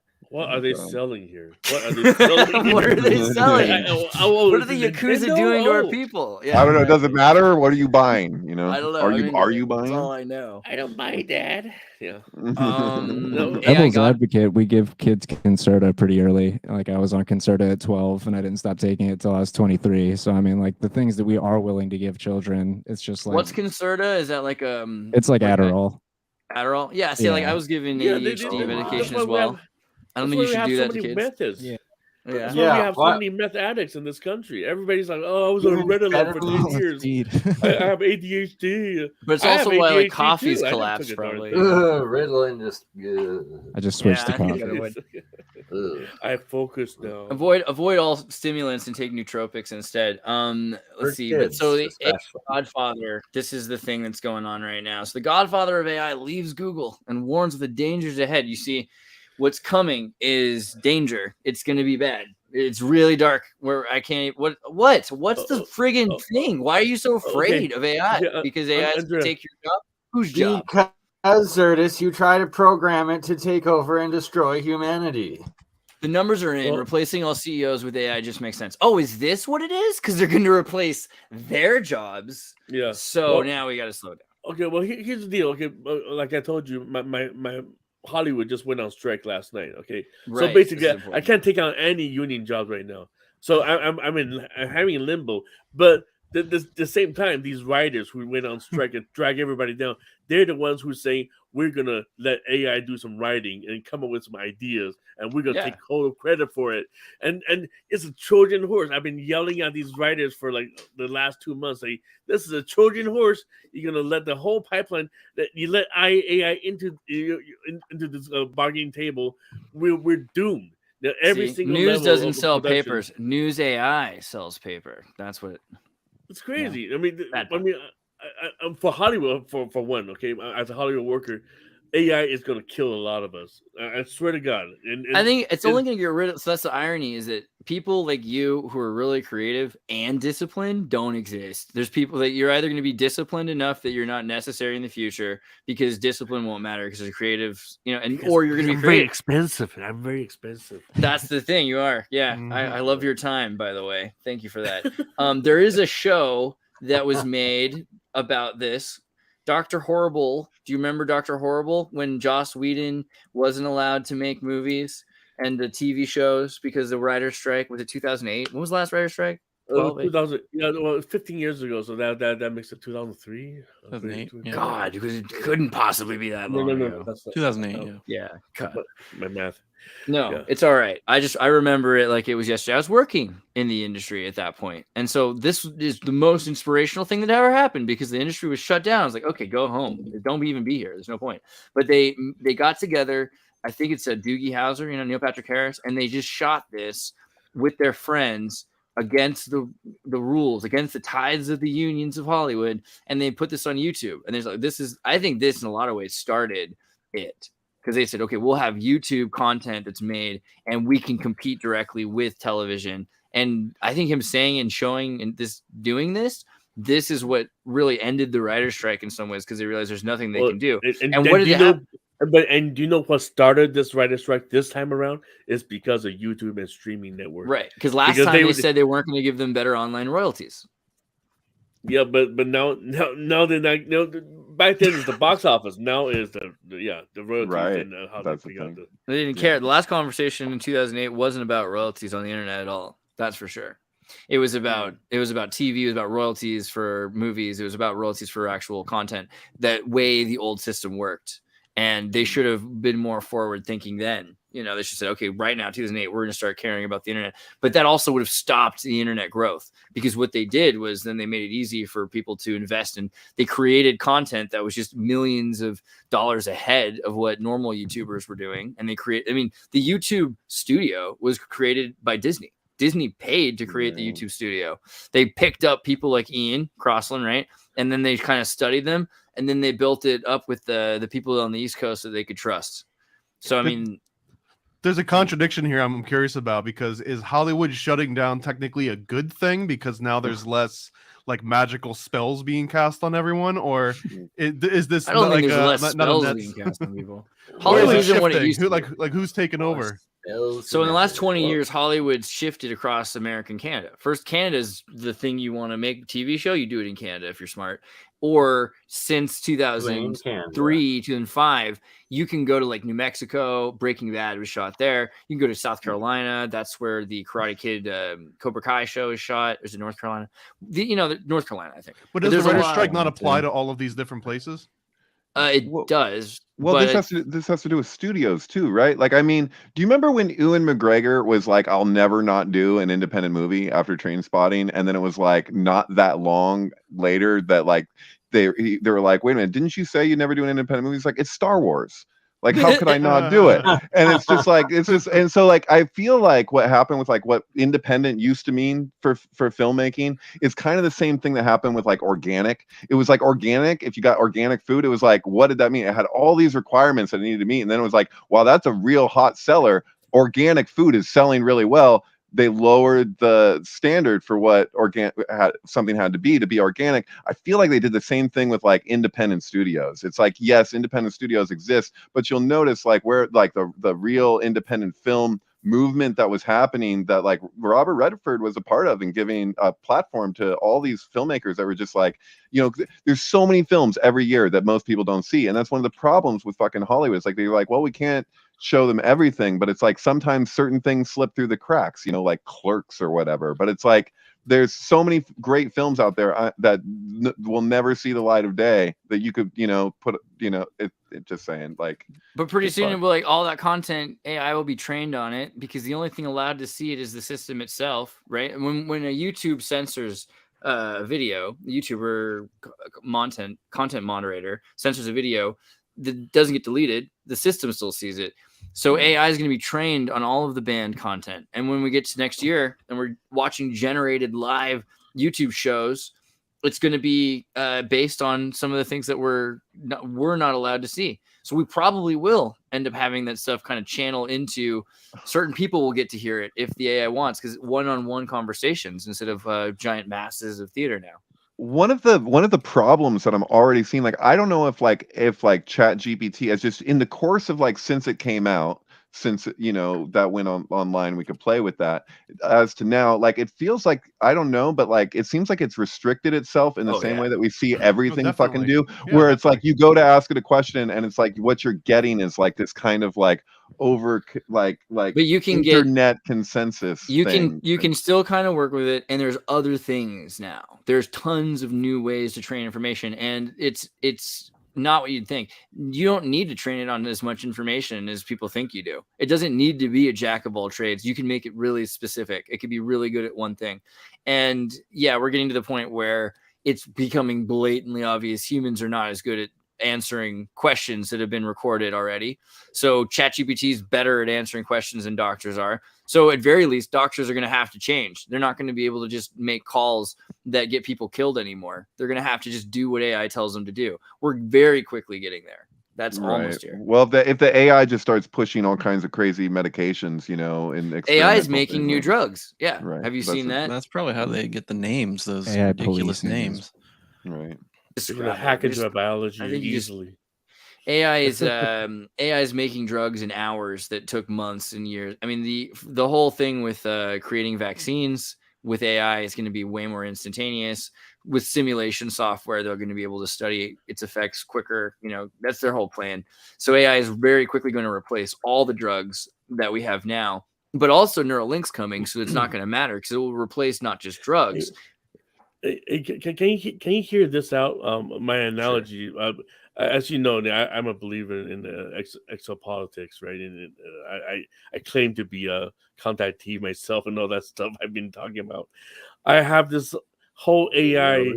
I think the whole narrative of AI is really starting to take shape, connecting with the alien agenda. Do you want to hear this out?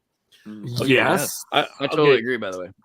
This is what's going on. The great little aliens, right? The Zeta Reticuli, right? They took our gerbs, the Greys, right? Well, I think they really, like a lot of people already said, they think that a lot of people like me believe that they're actually humans from the future. So basically, no, they did take our gerbs. They're here for our gerbs. Yeah, but this is how we're gonna become when we start relying on AI, because suddenly we found ourselves nothing to do. And we're all connected. We all like they say that the great aliens, they don't fly the ship, right? The brain is connected to these saucers, right? So everything is basically jacked in, and you have these biological clone entity again, the transhuman transsexual agenda, which you created this whole race of asexuals. Basically, there's no more sex needed in this whole case. Sex is for generational, the reproductive use, and suddenly isn't that just a gentle genocide, though? To just make it because if everyone can continually use adenovirals to mutate themselves, then you don't really need to reproduce with mutation. You can mutate yourself and skip the whole process. Yeah, and okay, and so this is what I'm going to get to. So I post another. If you look at my Twitter, if you scroll down past, oh my god, it's pretty. Dude, I didn't know that the Flintstones made such hard comic books. I'm gonna get into this graphic now. I was instantly downloading it. Sorry. The Scooby-Doo comics, by the way, too, are fantastic. Okay, so you keep scrolling down. I'm going to talk about it, and if you see Apple logo, just stop. Okay. So this is what I'm going to get to. Apple just announced that. Well, they didn't just announce. It's adorable. Sorry. Apple is going to have their own banking system coming out. Right? That's right. The Apple banking system. Ooh, God, because they have so much money and power. Okay. So they're going to be the new banking cartel, because they're going to wipe out all the conventional banking systems. They have all this money overseas they couldn't bring back. Probably going to buy Bitcoin, I think. Have you seen this? You see on the right hand side. You see on the right hand side. You see that you guys know the American Horror Story, right? Mm-hmm. That episode is on season 10, episode 8. it's basically about Eisenhower, the alien exchange program. Remember the conspiracy theory about Eisenhower? He made a deal with the Zeta Reticuli.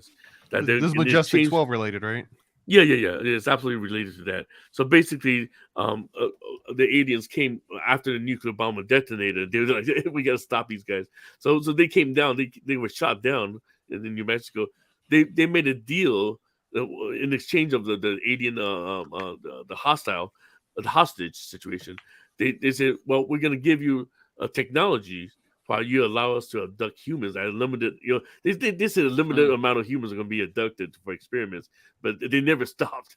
So if you look at that episode, the alien guy, he came down, but his name is, what is his name? Valiant Thor. Mhm. You know the actual the actual character. Valiant Thor is real. Valiant- There's no yeah. question that Valiant Thor is a real person. Like, it'd be Yeah, so crazy it's- not to be. Valiant Thor was a Valiant person. Thor is a real Venetian from Real Venetian. Venus. Yeah, I mean, so from there's- Venus, right? You got to read Valiant Thor's manuscript. The idea that he interacted with the CIA. Who is it that go into it? Sorry. Adamski, Okay. is that? So Right. yes, so Valiant Thor. Well, that's the character in the show. So basically, he opened a suitcase, and it. He's not just a character. He's a real person that stopped World War III or changed the way the world happened in the 60s, right? That's the idea. And was involved with major technology being brought to Manhattan Project, and all the Men in Black connect to Valiant Thor. Valiant Thor is the real deal. Okay, so basically, this whole Eisenhower alien exchange, there were several aliens making contact with the Pentagon, and so there were different camps. There are people that we're gonna just stop your development, and we're gonna make your Earth a harmonious living environment. The other ones say, "Hey, we can give you more weapons, and you give us some human hostage." So Which in lines that up with Maria Orsich's whole idea that there's different aliens from different constellations, and some got here maybe 100 years before the others or something. Yeah, the Palladian and all these things. So basically, if you look at that episode, if you go back to the picture of my post, and you look at it, you open up the suitcase. Here's the technology. First, it give you an iPod, right? And it's like this is more powerful than any of your military the supercomputers. When did this come out again? The show? What's the show called again? It's called American Horror Story. Oh, right. Wow. And this one is episode. It was in season 10. I think it's episode 8, if I'm correct. So in this episode, and you look at the Apple campus, it's basically a UFO. Right. So yeah, and everyone hates it. Nobody likes it. Nobody likes having to walk around in a giant circle. Nobody likes this at all. But if it flies away, that's what they're hoping, I guess. Yeah. So I'm what I'm trying to get at is that there it's gonna be like the Journey Don't Look Back album. Sorry. Or the end of Men in Black. So I'm just trying to get to this where AI, as much as people want to talk good and talk bad about it, there is definitely something is at play where this is headed, because we're at a point of human evolution, and then now look at AI is going to re-engineer our DNA. They're going to figure out how to hack the entire biology. I mean, that's what's going on right now, right? Where our DNA is being re-engineered right now, as much as and many people participate in that. And it can happen overnight. You look how fast AI developed. It's crazy. You'll be laughing at some of the graphics just like 3-4 months ago, and now it's like, whoa, no more 6 fingers, right? And it's just like a lot of groundbreaking stuff. And then now the labor union is being infiltrated by AI. So I'm like, this is bad. And this Flintstones goes hard. I gotta get this comic. This is crazy.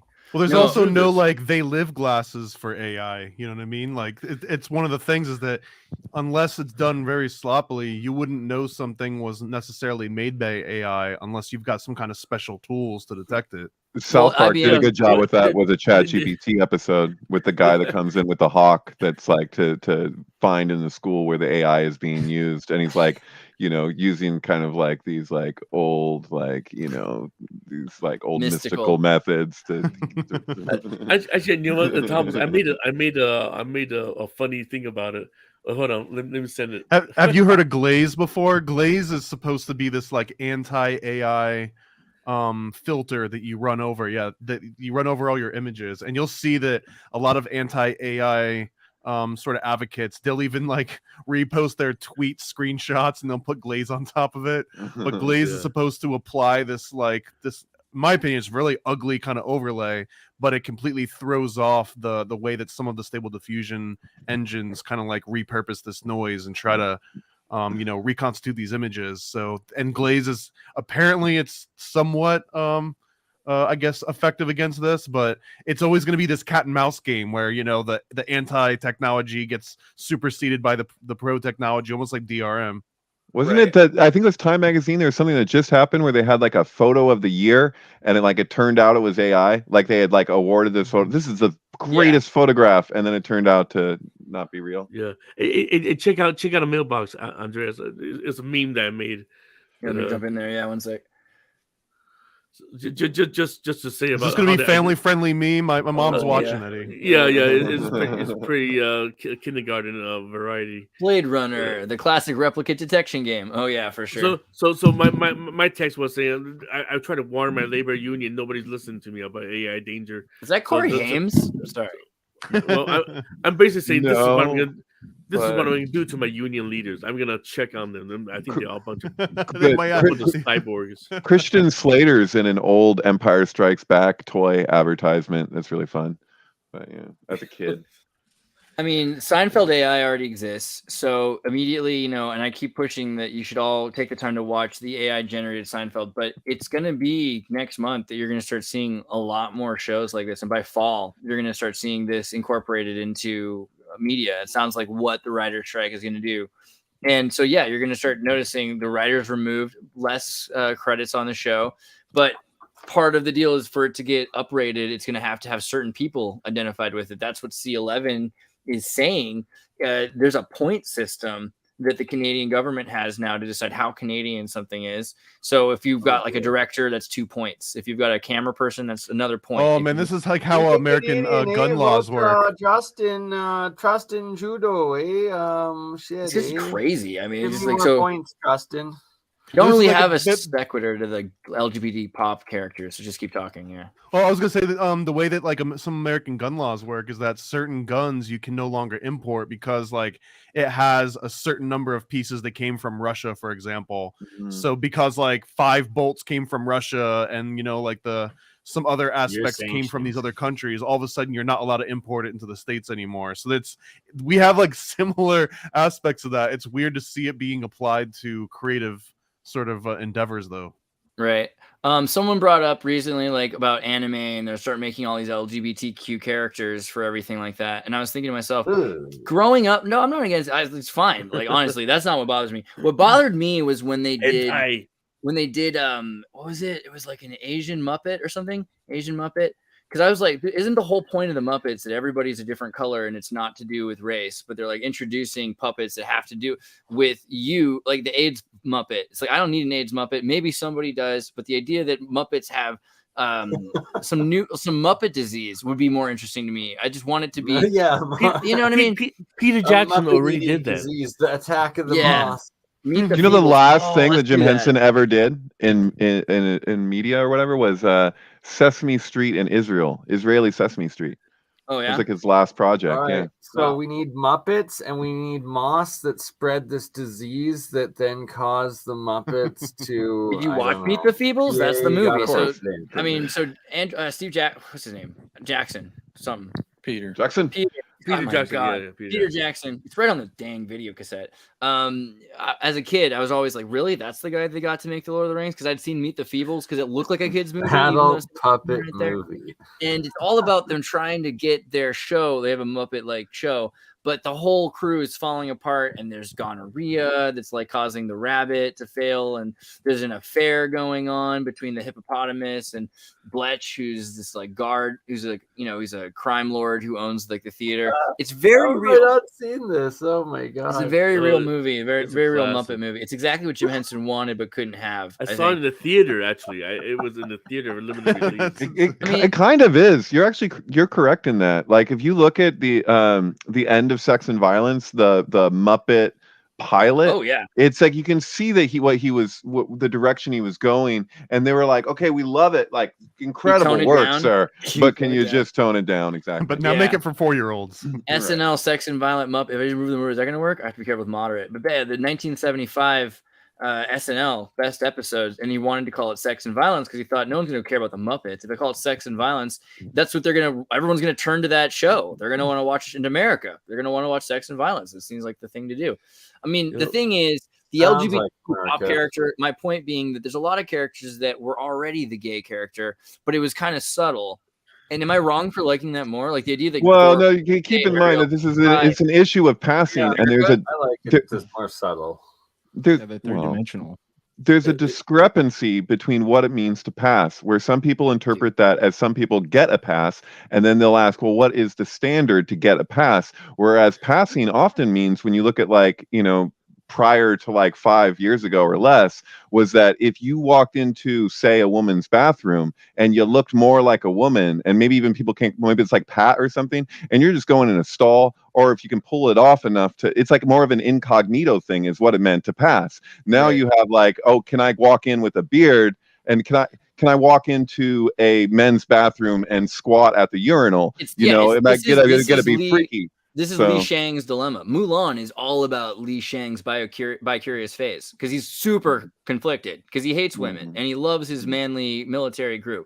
And there's this guy who's kind of pretty and he knows he's not supposed to. I mean, that is the whole movie. The whole movie is really Li Shang's thing.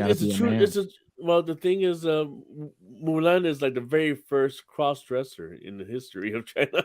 Yeah, you go, girl.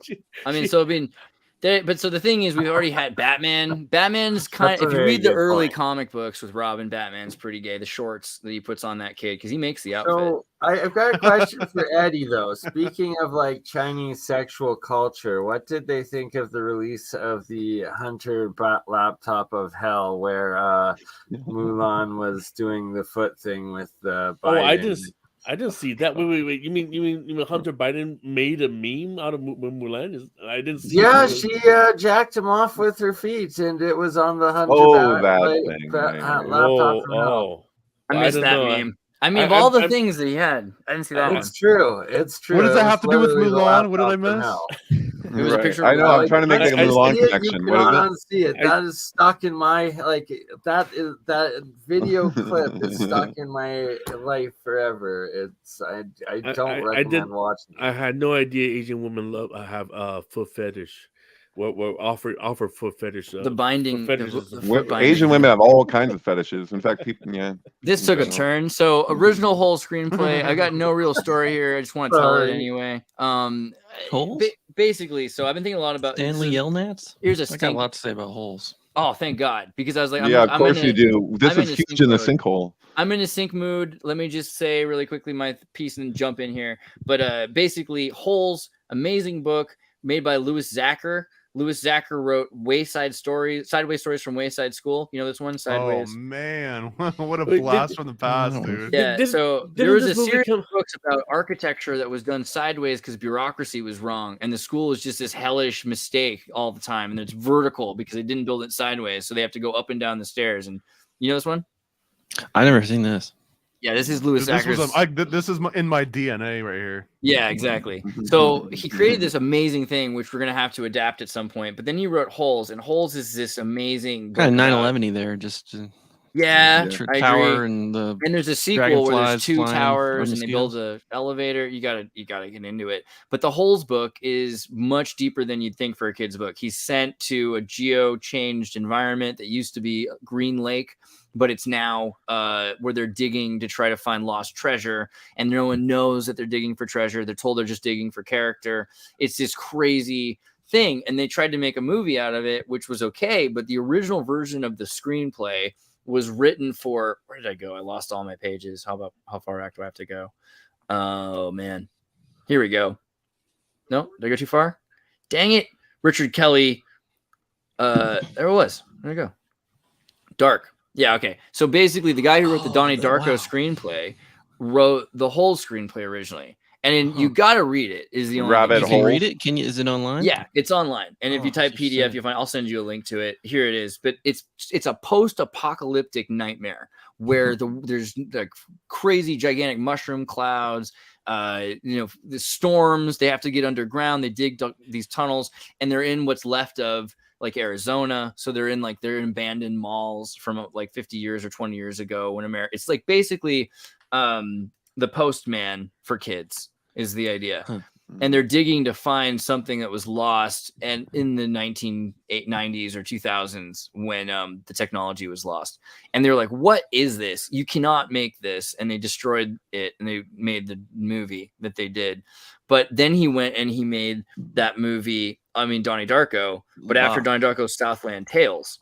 All right. Southland That's Tales, even more bizarre movie, which is all about post-apocalyptic America and there's a war, and there's this the neo-communists are taking over. I mean, it's everything he wanted that he was trying to like tie together, and he swears it's tied to holes. So okay, sorry, that was my rant. What do you got? That's interesting. I took it as a trilogy because you had Donnie Darko, and you had Southland Tales, and then you had the box. And so the box follows the same trajectory as Donnie Darko and Southland Tales, but you're saying you're bringing holes into it, which is really brilliant. Do you know that there's actually a holes reference in Nope? Jordan Peele's Nope, where there's that guy who had the thing with the monkey or whatever in his office, in his space. There's a poster that like recreates holes as if to suggest that he was a character in that movie. So it's kind of they did a weird thing. I had a crazy experience with holes when I was it was like early in my crypto K studies. I was like had Kubrick on the mind, and like I was looking at all this different stuff, and one night I just decided to put on Holes. Like it was on Netflix. I'd never seen it. And then of course the main character's name is Stanley Yelnats, which is Stanley forward and backwards. Right, it's huge. And the whole point of the thing, right? So it's crazy. Immediately I like went into the Dateline calculator. It's like, well, how long did this movie come out after Kubrick died? And it was 1,503 days. So it's a 153 there. And so then I started watching the movie, and my mind exploded with all this stuff. Because it's about time travel. It's about like something hidden in time with Stanley's name on it, forwards and backwards. And do you remember? Do you remember in the sinkhole in like 2010 or whatever, when Jake Kotza and maybe Will Morgan and people were really focused on holes, and it was like I don't think I was in the group at that point, but okay. Well, you've maybe seen those blogs of the old sinkhole blogs regarding holes. Yeah. I mean, it was loaded. Yeah. So like the whole idea of holes is kind of a trope for crypto K stuff, like in the sense of like being John Malkovich is, about a hole in the wall you crawl through. And yeah, you know what? I'm actually I want to plug that. Can you like the sinkhole WHOLE? It was a blog, not the Sync book, but yeah, the sinkhole. Will it come up now? Is that even around anymore? Do we have what the F is up with the real sinkholes that like go down for miles? That's the thing. So it started with them charting actual sinkhole events, this blog, and then they related it to different pop culture events and just like real events at the same time. I don't know if we're gonna. No, this is how. Yeah. How do we find the sinkhole? Maybe I'll get back to you on that. But like, yeah, there were like the big ones out in the middle of nowhere that they're like just straight circles and they go down for miles. Right. Like there's Siberia everywhere in the world. And yeah, like look at that one. Like what the fuck is that shit? Set of stories, man. I'm telling you, it's connected. The liquefaction is also interesting. Just the idea that we're building on top of holes. They're just too perfect. They're too round and just too far down. Biggs did an amazing thing talking about the viaducts and how viaducts are used to build platforms for entire cities. Like, was it? I agree. Shout out Biggs and his viaduct work. I mean, I know we're getting closer to the end. Let's talk about Christopher Robin's R-rated hybrid comedy series. I'm into it. What do you think? They're going to take it to an adult place. I think Winnie the Pooh, we all knew it was coming. What do you think? Well, why not? They're just a more and more Disney exploit. Imagine what they're gonna do to Mickey Mouse when it expires. That's what we're gonna do. We're gonna Steamboat Willie is gonna get on this ship, and we're gonna have him with us. Actually, that's in the works. I think we're gonna talk to some lawyers, but I got some ideas. Trust me, Steamboat Willie is back. Steamboat Willie is free now. That's something to bring up to people. The Mickey Mouse character has released to public domain, right? They were saying till 2024. But I think he's free now. So, and then the other thing is Oswald the Rabbit's been free for a long time. He's only free as Steamboat Willie. Yeah. So like, there's a whole question now. Yeah, because Steamboat, that's great. So Steamboat Willie's free. That's fine. It's not Mickey. But what if the wind blows his hat off? Hey, you know, another thing that just happened. I'm sorry. I just had to bring it up. Did you know, like last weekend at Disney, the the Phantasmic show. The dragon caught fire. It wasn't on Beltane, but it was on Walpurgis Night. Whoa, brutal. It's like ritual sacrifice, basically. It just went up in flames. Oh man, Anaheim, we're the Power Rangers. This is brutal. Oh, that's horrifying. Yeah, burn it, weaker man. That's basically. Mm. There was a war that didn't happen today or yesterday or recently. Was it Sweden launched a research rocket, accidentally hits Norway? Why are the Scandinavians so polite to each other? Like, I feel like if Canada did this, we'd be in a war. Come on. I just asked that same question to my cousin in Sweden, and he sent me back a response that I kind of liked. Here. Okay. So he said, ha ha, whoopsie. He said, the Norwegians, though, they don't know shit. We love them like our retarded cousins in the South. But that's as far as it goes. Anyway. Yeah, I remember a Swede told me once. What was the joke? It was, what do you get when you skin a Norwegian? 2 pounds of dog food and a raincoat. There you go. I didn't get it at first, but if you live in Scandinavia for a while. Look up videos of surströmming. So like people trying to eat surströmming, it's the most disgusting. Almost everybody vomits. So you're just watching. There's one where it's like these Chicanos, like I think they're in Texas, and they're just like, oh yeah, so here's the sinkhole here, yeah. Oh yeah, there you go. But no, it's just there's all these blogs that this connects to too. I should just let people know, like, this is my origins in the internet conspiracy theory stuff. But it was more in a direction of like people just relating to synchronicities, and so this goes on for days. I feel like I it's weird that I'm like I do this show and don't recommend this stuff enough. This and Live from the Logosphere with Kevin Halcott's old stuff, and you can go back through old videos, see people who are really cutting edge in terms of really high weirdness in media and real life. Is that the ooze from Ninja Turtles 3 or 2? Maybe. A sploosh from holes. There we go. Yeah. But like if you go back through this, like it started with like sinkhole, like they were like documenting sinkhole events that were actually happening, like you're describing these, where there's just these holes open up, and then things are happening in the world at the same time, and like with on like some like recognizing like there was something symbolic in this, in the frequency of sinkholes opening. I just shared the link on the screen, g8ors.blogspot. I think if you're interested in synchronicity, but also in scientific research about how the Earth works, you probably will love this blog. And syncs, but also to do with reality and nature. Really? It's been a while since I saw K2. I better watch that again. I'm really nostalgic for 90s recently. It's been a thing. Right. Crows carrying mines are becoming a major problem in the Kharkiv region. What up with birds and carrying mines? I mean, shouldn't we be doing this more? Isn't this kind of like always been the thing that birds love shiny things? They love shiny things. Better than drones. I mean, right? You just get some crows.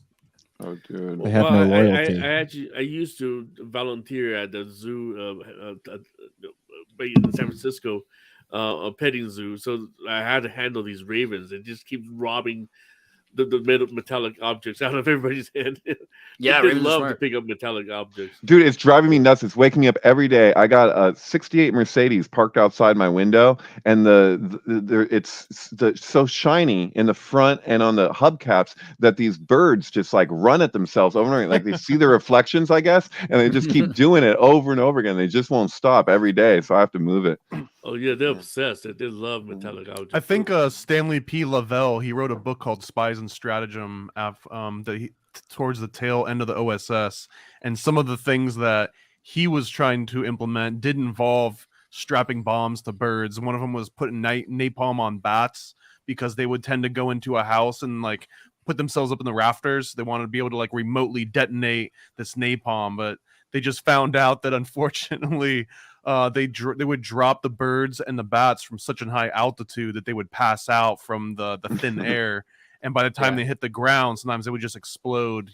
For it was interesting times. Too heavy. I mean, we have to bring up the Acoustic Kitty now, of course, where they that's right. The CIA took cats, and they're like, you know what? People love cats. What if we put hear me out, spy device in the cat, and then we'll take out part of the brain. Operation Acoustic Kitty. But then the cat got hit by a car. Right. Cats got hit by a car, and so we're not supposed to think about it ever again. Like, And come on. the amount of money that represented by that cat getting hit by a car would have been like, oh, someone got their ass chewed out for that one. Oh my god! Yeah, somebody lost their job, or they got promoted. Who knows with them? Speaking of the Russian crows earlier, you guys know of the beluga whale, right? That was discovered off the coast of Norway. They realized that it had a harness, and then they realized it was actually working for the Soviets. I mean, I remember hearing about that one. Yeah, that was crazy. It's crazy. It basically escaped. It doesn't want to work anymore. It just carried all his equipment with him. It was Day of the Dolphin was the movie that Roman Polanski was scouting locations for when Sharon Tate was killed. Wait, which ended up as a Polanski film? No, so this was the thing, is that it was supposed to be a Polanski film in the beginning, and then I don't even know what it means to scout locations on the ocean, but he was like at sea, quote unquote, scouting locations. It's really weird. Well, he's always at sea in his movies, right? And so this is about strapping explosives to a dolphin, and I think it's the president is on the boat, so it's kind of like a dolphin Manchurian Candidate kind of thing. This movie's amazing, by the way, and it's very real because talking about John C. Lilly's dolphins, and they show the dolphins A, B, C, D, like he's teaching them to speak, but it goes further than reality because instead of the jerking off of the dolphin, such a creepy ABC. We had to go there. But hey, guys, because we they almost forgot. Yeah, no, Alex, you got that great sync last week that we. I was watching the Rosemary Baby when you brought up that sync. It was basically Polanski met up with his victim for the first time. Yeah. Oh my God! How did we not bring it up until now? Thank God we got here. By the way, Cinco de Mayo is important. We'll tell them what did that sync up with? Oh yeah, well, with Jack Nicholson returning to courtside to the Lakers after being gone and hiding for a few years now. So yeah, that synced up very weirdly. Yeah, so we know the alleged rape happened in Jack Nicholson's house, right? Yeah, it's in his hot tub. So it was a very weird. It's the same day. Hot tub time machine. I thought that blew my mind because. Dude, can I just go off on this for a second, please? So like Samantha Geimer is my absolute favorite Twitter account to follow. It was so entertaining. She left when Elon Musk bought it and whatever, but she would do this thing where she would search herself on any stories related with Polanski and the rape, and she would respond to people if they were saying things that weren't true or whatever. She would call them out, and then over and over again people would just like hurl insults at her and not realize that the person that they're talking to is the person that they're pretending to be an ally of, or saying that they're defending this person, and then they don't even know her name. So like a lot of people don't know the name of Samantha Geimer, so she was able to just do that all the time, and she wouldn't even what I loved about it is that she wouldn't come back and be like, hey, I am the person. She would just move on to the next and just keep doing that. It was just so entertaining. But what's really going on here? Because we're supposed to hate Roman Polanski. He's been living in Switzerland because he's not allowed back in the United States. Actually, my dad says that he ran into Roman Polanski in the 80s at one point in San Francisco or Oakland or something. So I don't know. I get the feeling he got to travel and got away with it sometimes. But she supposedly was. What's the real deal? She's an actress. Let's be real. She's an actress, but you know what? I'll tell you something, and I can't speak for Samantha Geimer, but I can say that she started following me on Twitter after I responded to something talking about how casting agencies are often prostitution rings and parents pimp out their children for them to make it in Hollywood. Yeah. And I was like, this is the bigger issue here, and she liked it. Wow. She also liked my Bitter Moon with Lana Del Rey's Honeymoon sync, so that really made me feel good. But like she called herself a bad victim, where on one level she's saying what Polanski did was awful, and at the same time, hey, there's a bigger picture here, and like you guys are really fixated on this particular person when hey, we've already reconciled what happened between us. So if you're going to speak on my behalf, telling people what vengeance is needed, she's like, hey, I'm the person who this happened to. Maybe you might want to listen to a victim. David, have you ever seen The Astronaut's Wife?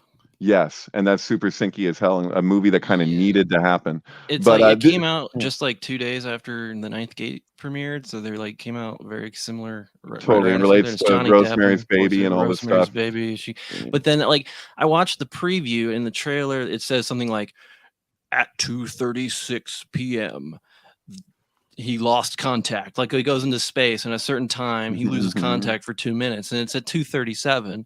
And that during that minute or whatever, he and his other guy are like implanted or possessed by some alien force that he then comes back down to Earth and then impregnates his wife, and it's twins, and she's got the rosemary short hair. And yeah, it's just absolutely loaded with it's symbolism. freaking weird thing. And then it's directed by a guy who like never did anything other than that, like with a weird name. And I'm like, is this just probably wasn't him at like all? Not a real guy. It's like this is just like Polanski like having fun or something. Maybe, yeah. that can happen where if just people pass around scripts and just contribute to the scripts and their names don't end up on it. I know from firsthand communication that happens all the time. And also just speaking to Jack Nicholson, you know, I used to really like kind of tiptoe around this or whatever in the way I would share about this, but no, my sister's husband's sister, Jack Nicholson tried to rape her in his mansion. She was watching this. The story goes, I'll try and tell as quickly as I can. She went to go see a Jet Li type movie that was like not actually released yet. So they were like determining like test audience type of deal. And they went around the room and asked people what they thought or whatever. Everyone gave the green light. They were like, this is great, whatever. They asked her. She was like, she was like, that movie was shit. I don't know why we keep producing this crap, whatever. She thought she left this bad impression. The next day, she gets a phone call from Jack Nicholson's secretary saying, Jack was at the screening. He's interested in you. He wants to meet you. So she, you know, was all like, what the fuck? And so she goes out, she's invited. She goes to Jack Nicholson's mansion. Somebody lets her in. She waits for like an hour before he actually comes out. There was like a big bowl of shredded $100 bills sitting in front of the fire that he uses to stoke his fire or whatever that she looked at the whole time she was waiting. He came out in a bathrobe, proceeded to do a bunch of coke, asked her if she wanted some. She said no. He ended up doing a bunch of rails of coke, and then he opened up his robe, had a heart on, and was like, hey, is this happening? And he literally chased her around the mansion. She ran out the door and never got another gig in Hollywood. And she was fucking blacklisted after that incident for not fucking putting out. And I listened to message after message. She let my sister borrow the fucking answering machine tape of fucking Jack Nicholson leaving all of these messages. It was creepy and weird as hell, dude. Hey, it's Jack. I gotta see you again. Blah, blah, blah. It was like, dude, you chased her out of the house and now you're leaving all of these messages. It was weird as fuck. And you know what? It just speaks to what other people have said the same for Jack Nicholson, like Kubrick's driver saying like he never wanted to drive him again after the one time he drove him when they first started filming The Shining. And Kubrick said, you don't have to drive anymore, because he was just like going crazy of like with every time he'd see a woman on the side of the road, he's like asking the driver to like pull off so he could like talk to her or whatever. It was just, you know. So what's interesting is, yeah, you have this is at Jack Nicholson's house. I feel, and this is speculative, but I feel that there's every indication that what happened with Samantha Geimer was kind of a gift from Jack Nicholson. Like, here, you have my place for this time. Here's the casting agency deal. She wants to fucking get somewhere in Hollywood. This is how they run things. And this is a really common occurrence. And so isn't it interesting? And this isn't like dismissal or whatever excuses. I'm just going to say, like, objectively speaking, isn't it interesting that the one guy in that time frame that we actually did a Me Too, like, you know, movement towards happens to be the one guy in Hollywood who fucking survived the Warsaw Ghetto and whose fucking wife was murdered 8.5 months pregnant. Like, he's the guy we're gonna fucking like make the focus when we know that this shit goes on and is fucking happening all over the place. Like, give me a break. Let's remind the audience, by the way, if anyone doesn't remember the whole Sharon Tate thing with the Charles Manson murder story. Well, you know what? I'm just still kind of confused why nobody believes that Polanski set the whole thing up. You know, okay, well, you know, he just reminds me of a Hobbit. I mean, he just looks like Frodo or something like that. You know, he's a little Polish Frodo. And then, the idea that Jack Nicholson set it up and that he's at the Lakers game, I don't think it's just a sync. Well, I think it was a magic ritual itself. If you look at Chinatown, right, there goes, well, why Polanski has to bother to dress up like this little gangster holding up a switchblade and put it into Jack Nicholson's nose. Hey, you know what people nosy people get? You know, they lose their nose. I mean, you know that the judge brought up. Do you think that's just a scene that he just written in the last minute? No. I think it's a warning to Jack Nicholson that you better shut up, punk. Oh, well, you can take it that way. That's interesting. But I mean, like, you know, that during the trial, the judge brought up, it's so weird. He goes, you know, I find it strange. Like I watched some of your movies. So the judge says this. He goes, I watched some of your movies. And I noticed that there's a water theme and throughout your movies and a nice. And he's like, isn't that weird that it happened in a hot tub? And it's like one of the only examples I can think of where I watched footage of a judge describing a synchronicity and saying, hey, I think that that's suspect. You know, it's weird. Wow. Isn't it also possible that Polanski like let them kill his wife in unborn That- baby? that's what I was Isn't that alluding kind of to. what the idea? Yeah, I don't think that. You know, I don't think he was- was doing it himself necessarily. I Because think he was away or whatever. He was. he might have I been was- there faking being away, but I get the feeling he might have actually been away. It's possible. And No, I he just, Okay, was for- away. It's for- pretty for- well documented. Wasn't there somebody While Prejudice Night, I was watching Rosemary again, and the more I watched that movie, the more I started to feel like this is a premonition of what is about to happen. You know, the movie is literally about we're going to have a sacrificial rite with a baby born. You know, with the neighbor next door is going to carry it out. Yeah, and who says the baby died? I mean, unless they're. I mean, it's a moon child. You know, you don't kill that. Oh, baby. dude, I'm sorry. I'm with Tracy Twyman on this one, 100%. So, like his eyes. What did you do to its eyes? Like that's not ear 11 necessarily. Like that. Like blue eyes. Like she's pregnant.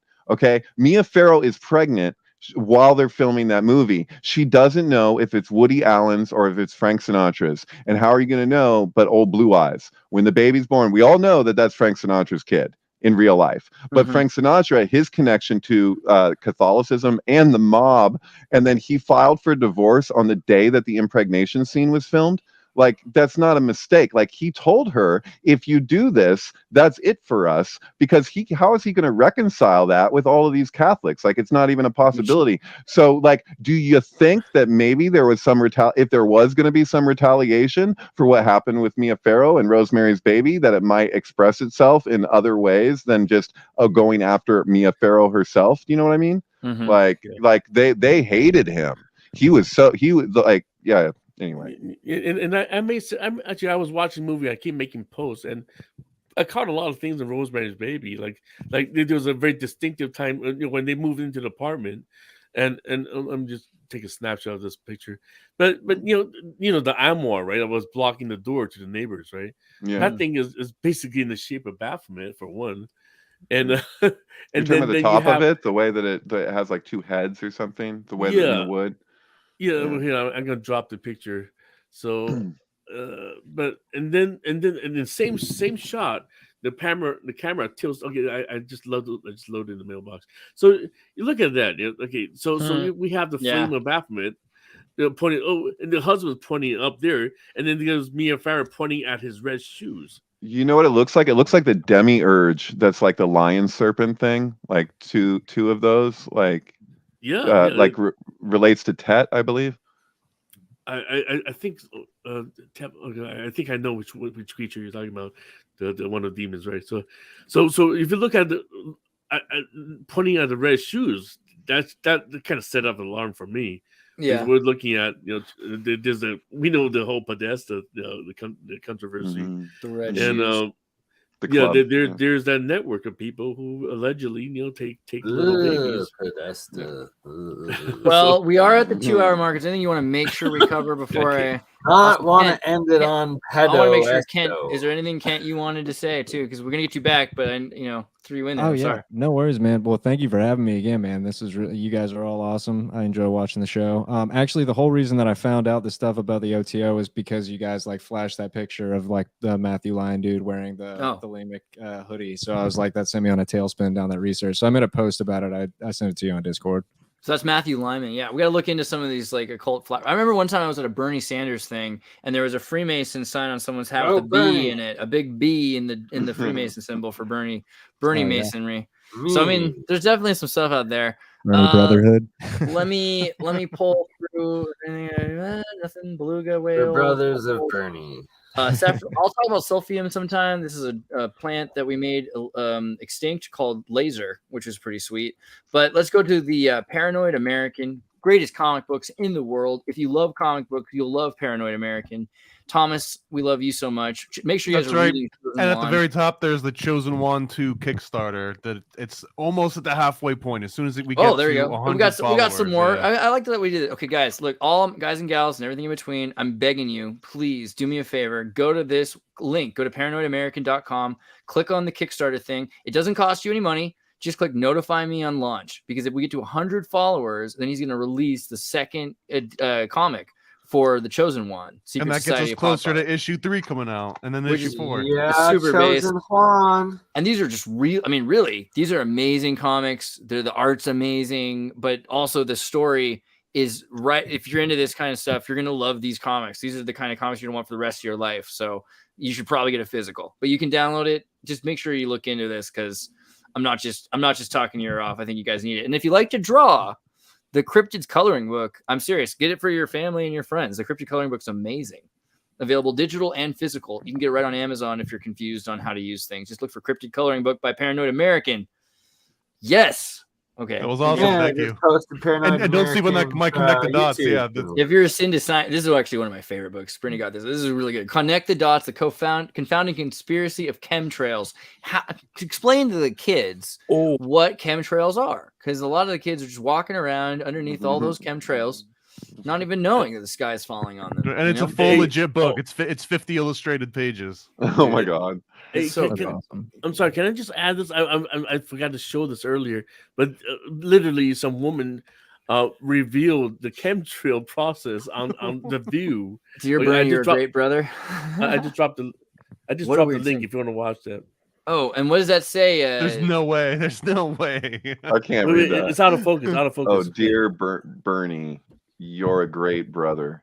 I got that part. That's the part I got. What was the Probably the best ever, believe me, and one knows brother like I do.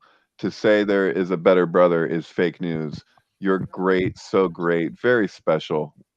Merry Christmas, 2001. Wow. 2021. Very good. Okay, this is Eddie's Awesome. video. You're saying educating the public about cloud seeding. Yeah. It was like, wait a second. He just basically explained the mechanism of cloud seeding and came toward this person. And then technology gets better. 20 years later, here we are. Cloud seeding is ramping up so big. Hello. On the plane. They Cloud send seeding solar so big. iodide into the clouds, and then it makes it snow more. So Well, it's they gonna can't snow move more. Makes it snow more. They're taking the storms that are already there and then giving it a little boost. Give it a little This is boost. not, that part's not new. What's new? That's not is new. they have hundreds of these ground cloud seeders. Oh, it's yeah. actually puffing Ground solar based. iodide Dude. with flare. Oh, And you whoopee. see, I have a picture of the actual ground cloud cedar. It's Oh. in there. Yeah. Oh, they've just been doing that. The insurance companies. She's before like, "That's every not new." hailstorm forever. It's Like brand that's new. nothing. I love that It's she's not saying that conspiracy that's theory. new. Yeah, She's like, where's thing the is now oversight? What's crazy. We're all is working when together. Like I've seen several of these airplanes. They go up, they fly an entire square. It's a square, not even a circle, a square of these chemtrails around the city, and it's cloudy before, and then by the end of like a couple hours, it just dissipates within that square. Totally. The other day it clearly said surrender Dorothy. Right.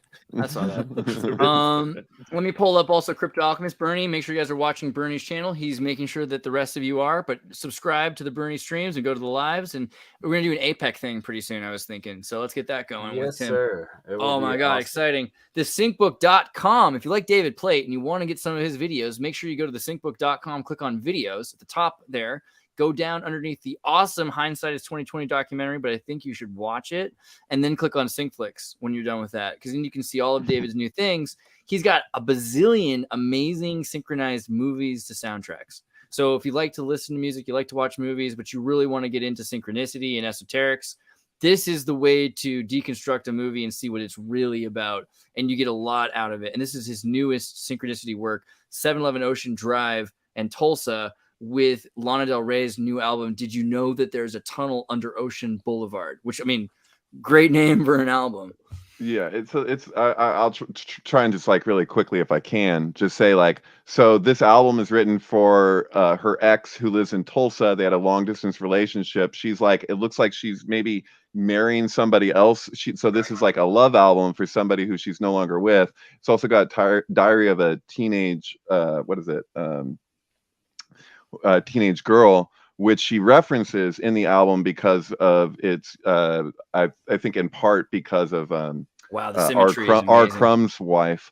But yeah, so basically, like there's symbolism that's playing out that relates. If you're an actual Lana fan, you'll probably get more out of this if you actually know what is being spoken to. But yeah, no, but it's I'd like to point out the art in the opening paragraph up above here. So like if you scroll up a little bit, Andreas, so like here where it says it has highlighted, it says art by David Charles Plate. So if you click on that, can you do that?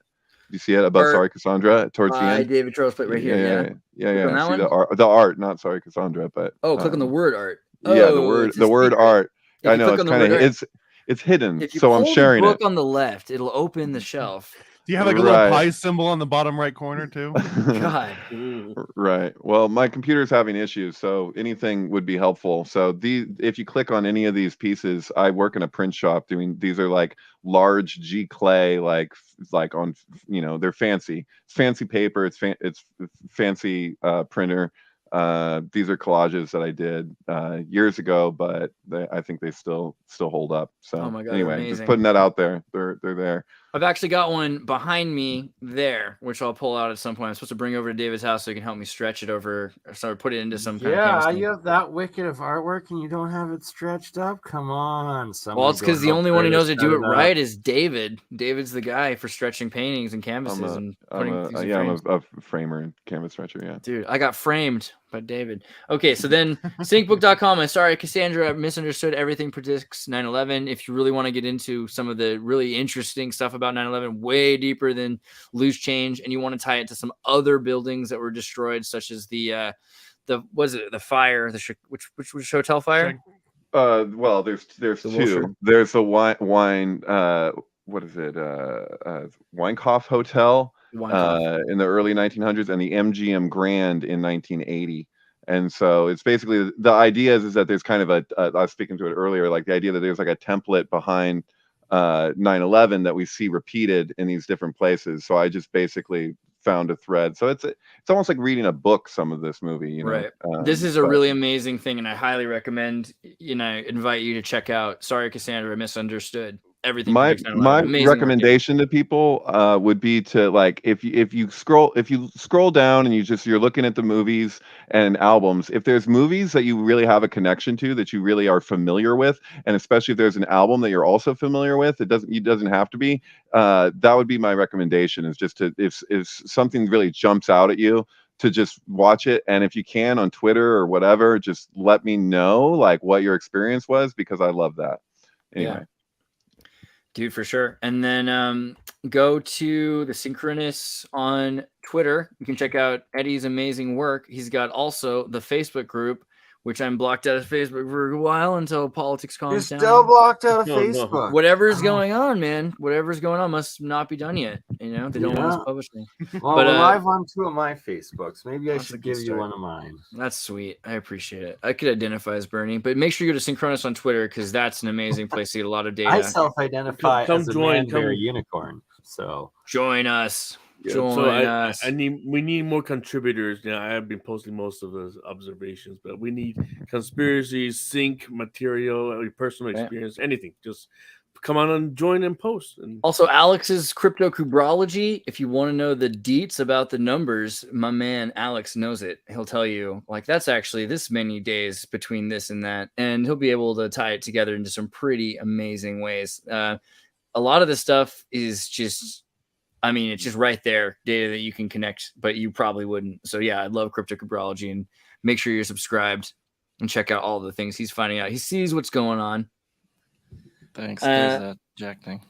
Oh yeah, and then also, whenever I meet a strange man who knows his moon and rising sign, Megan says she knows he's been run through. I just wanted to make sure that you all heard that. Hey, it's not always women that introduce men to astrology. That's such a generalization. No, I prefaced that point to women just say shit to try to piss you off sometimes. Right, they're built thank that you. way. Okay. And then I said, but sometimes a broken clock can be right twice a day if it just stops moving. Oh, thank you. Okay, see, context is important. Yeah. Broken I clock. set my clock 4:20 twice a day. It works like a charm. Well, I love you all. Thank you for putting up with us, and we'll see you next time and probably tomorrow. Take care. Peace.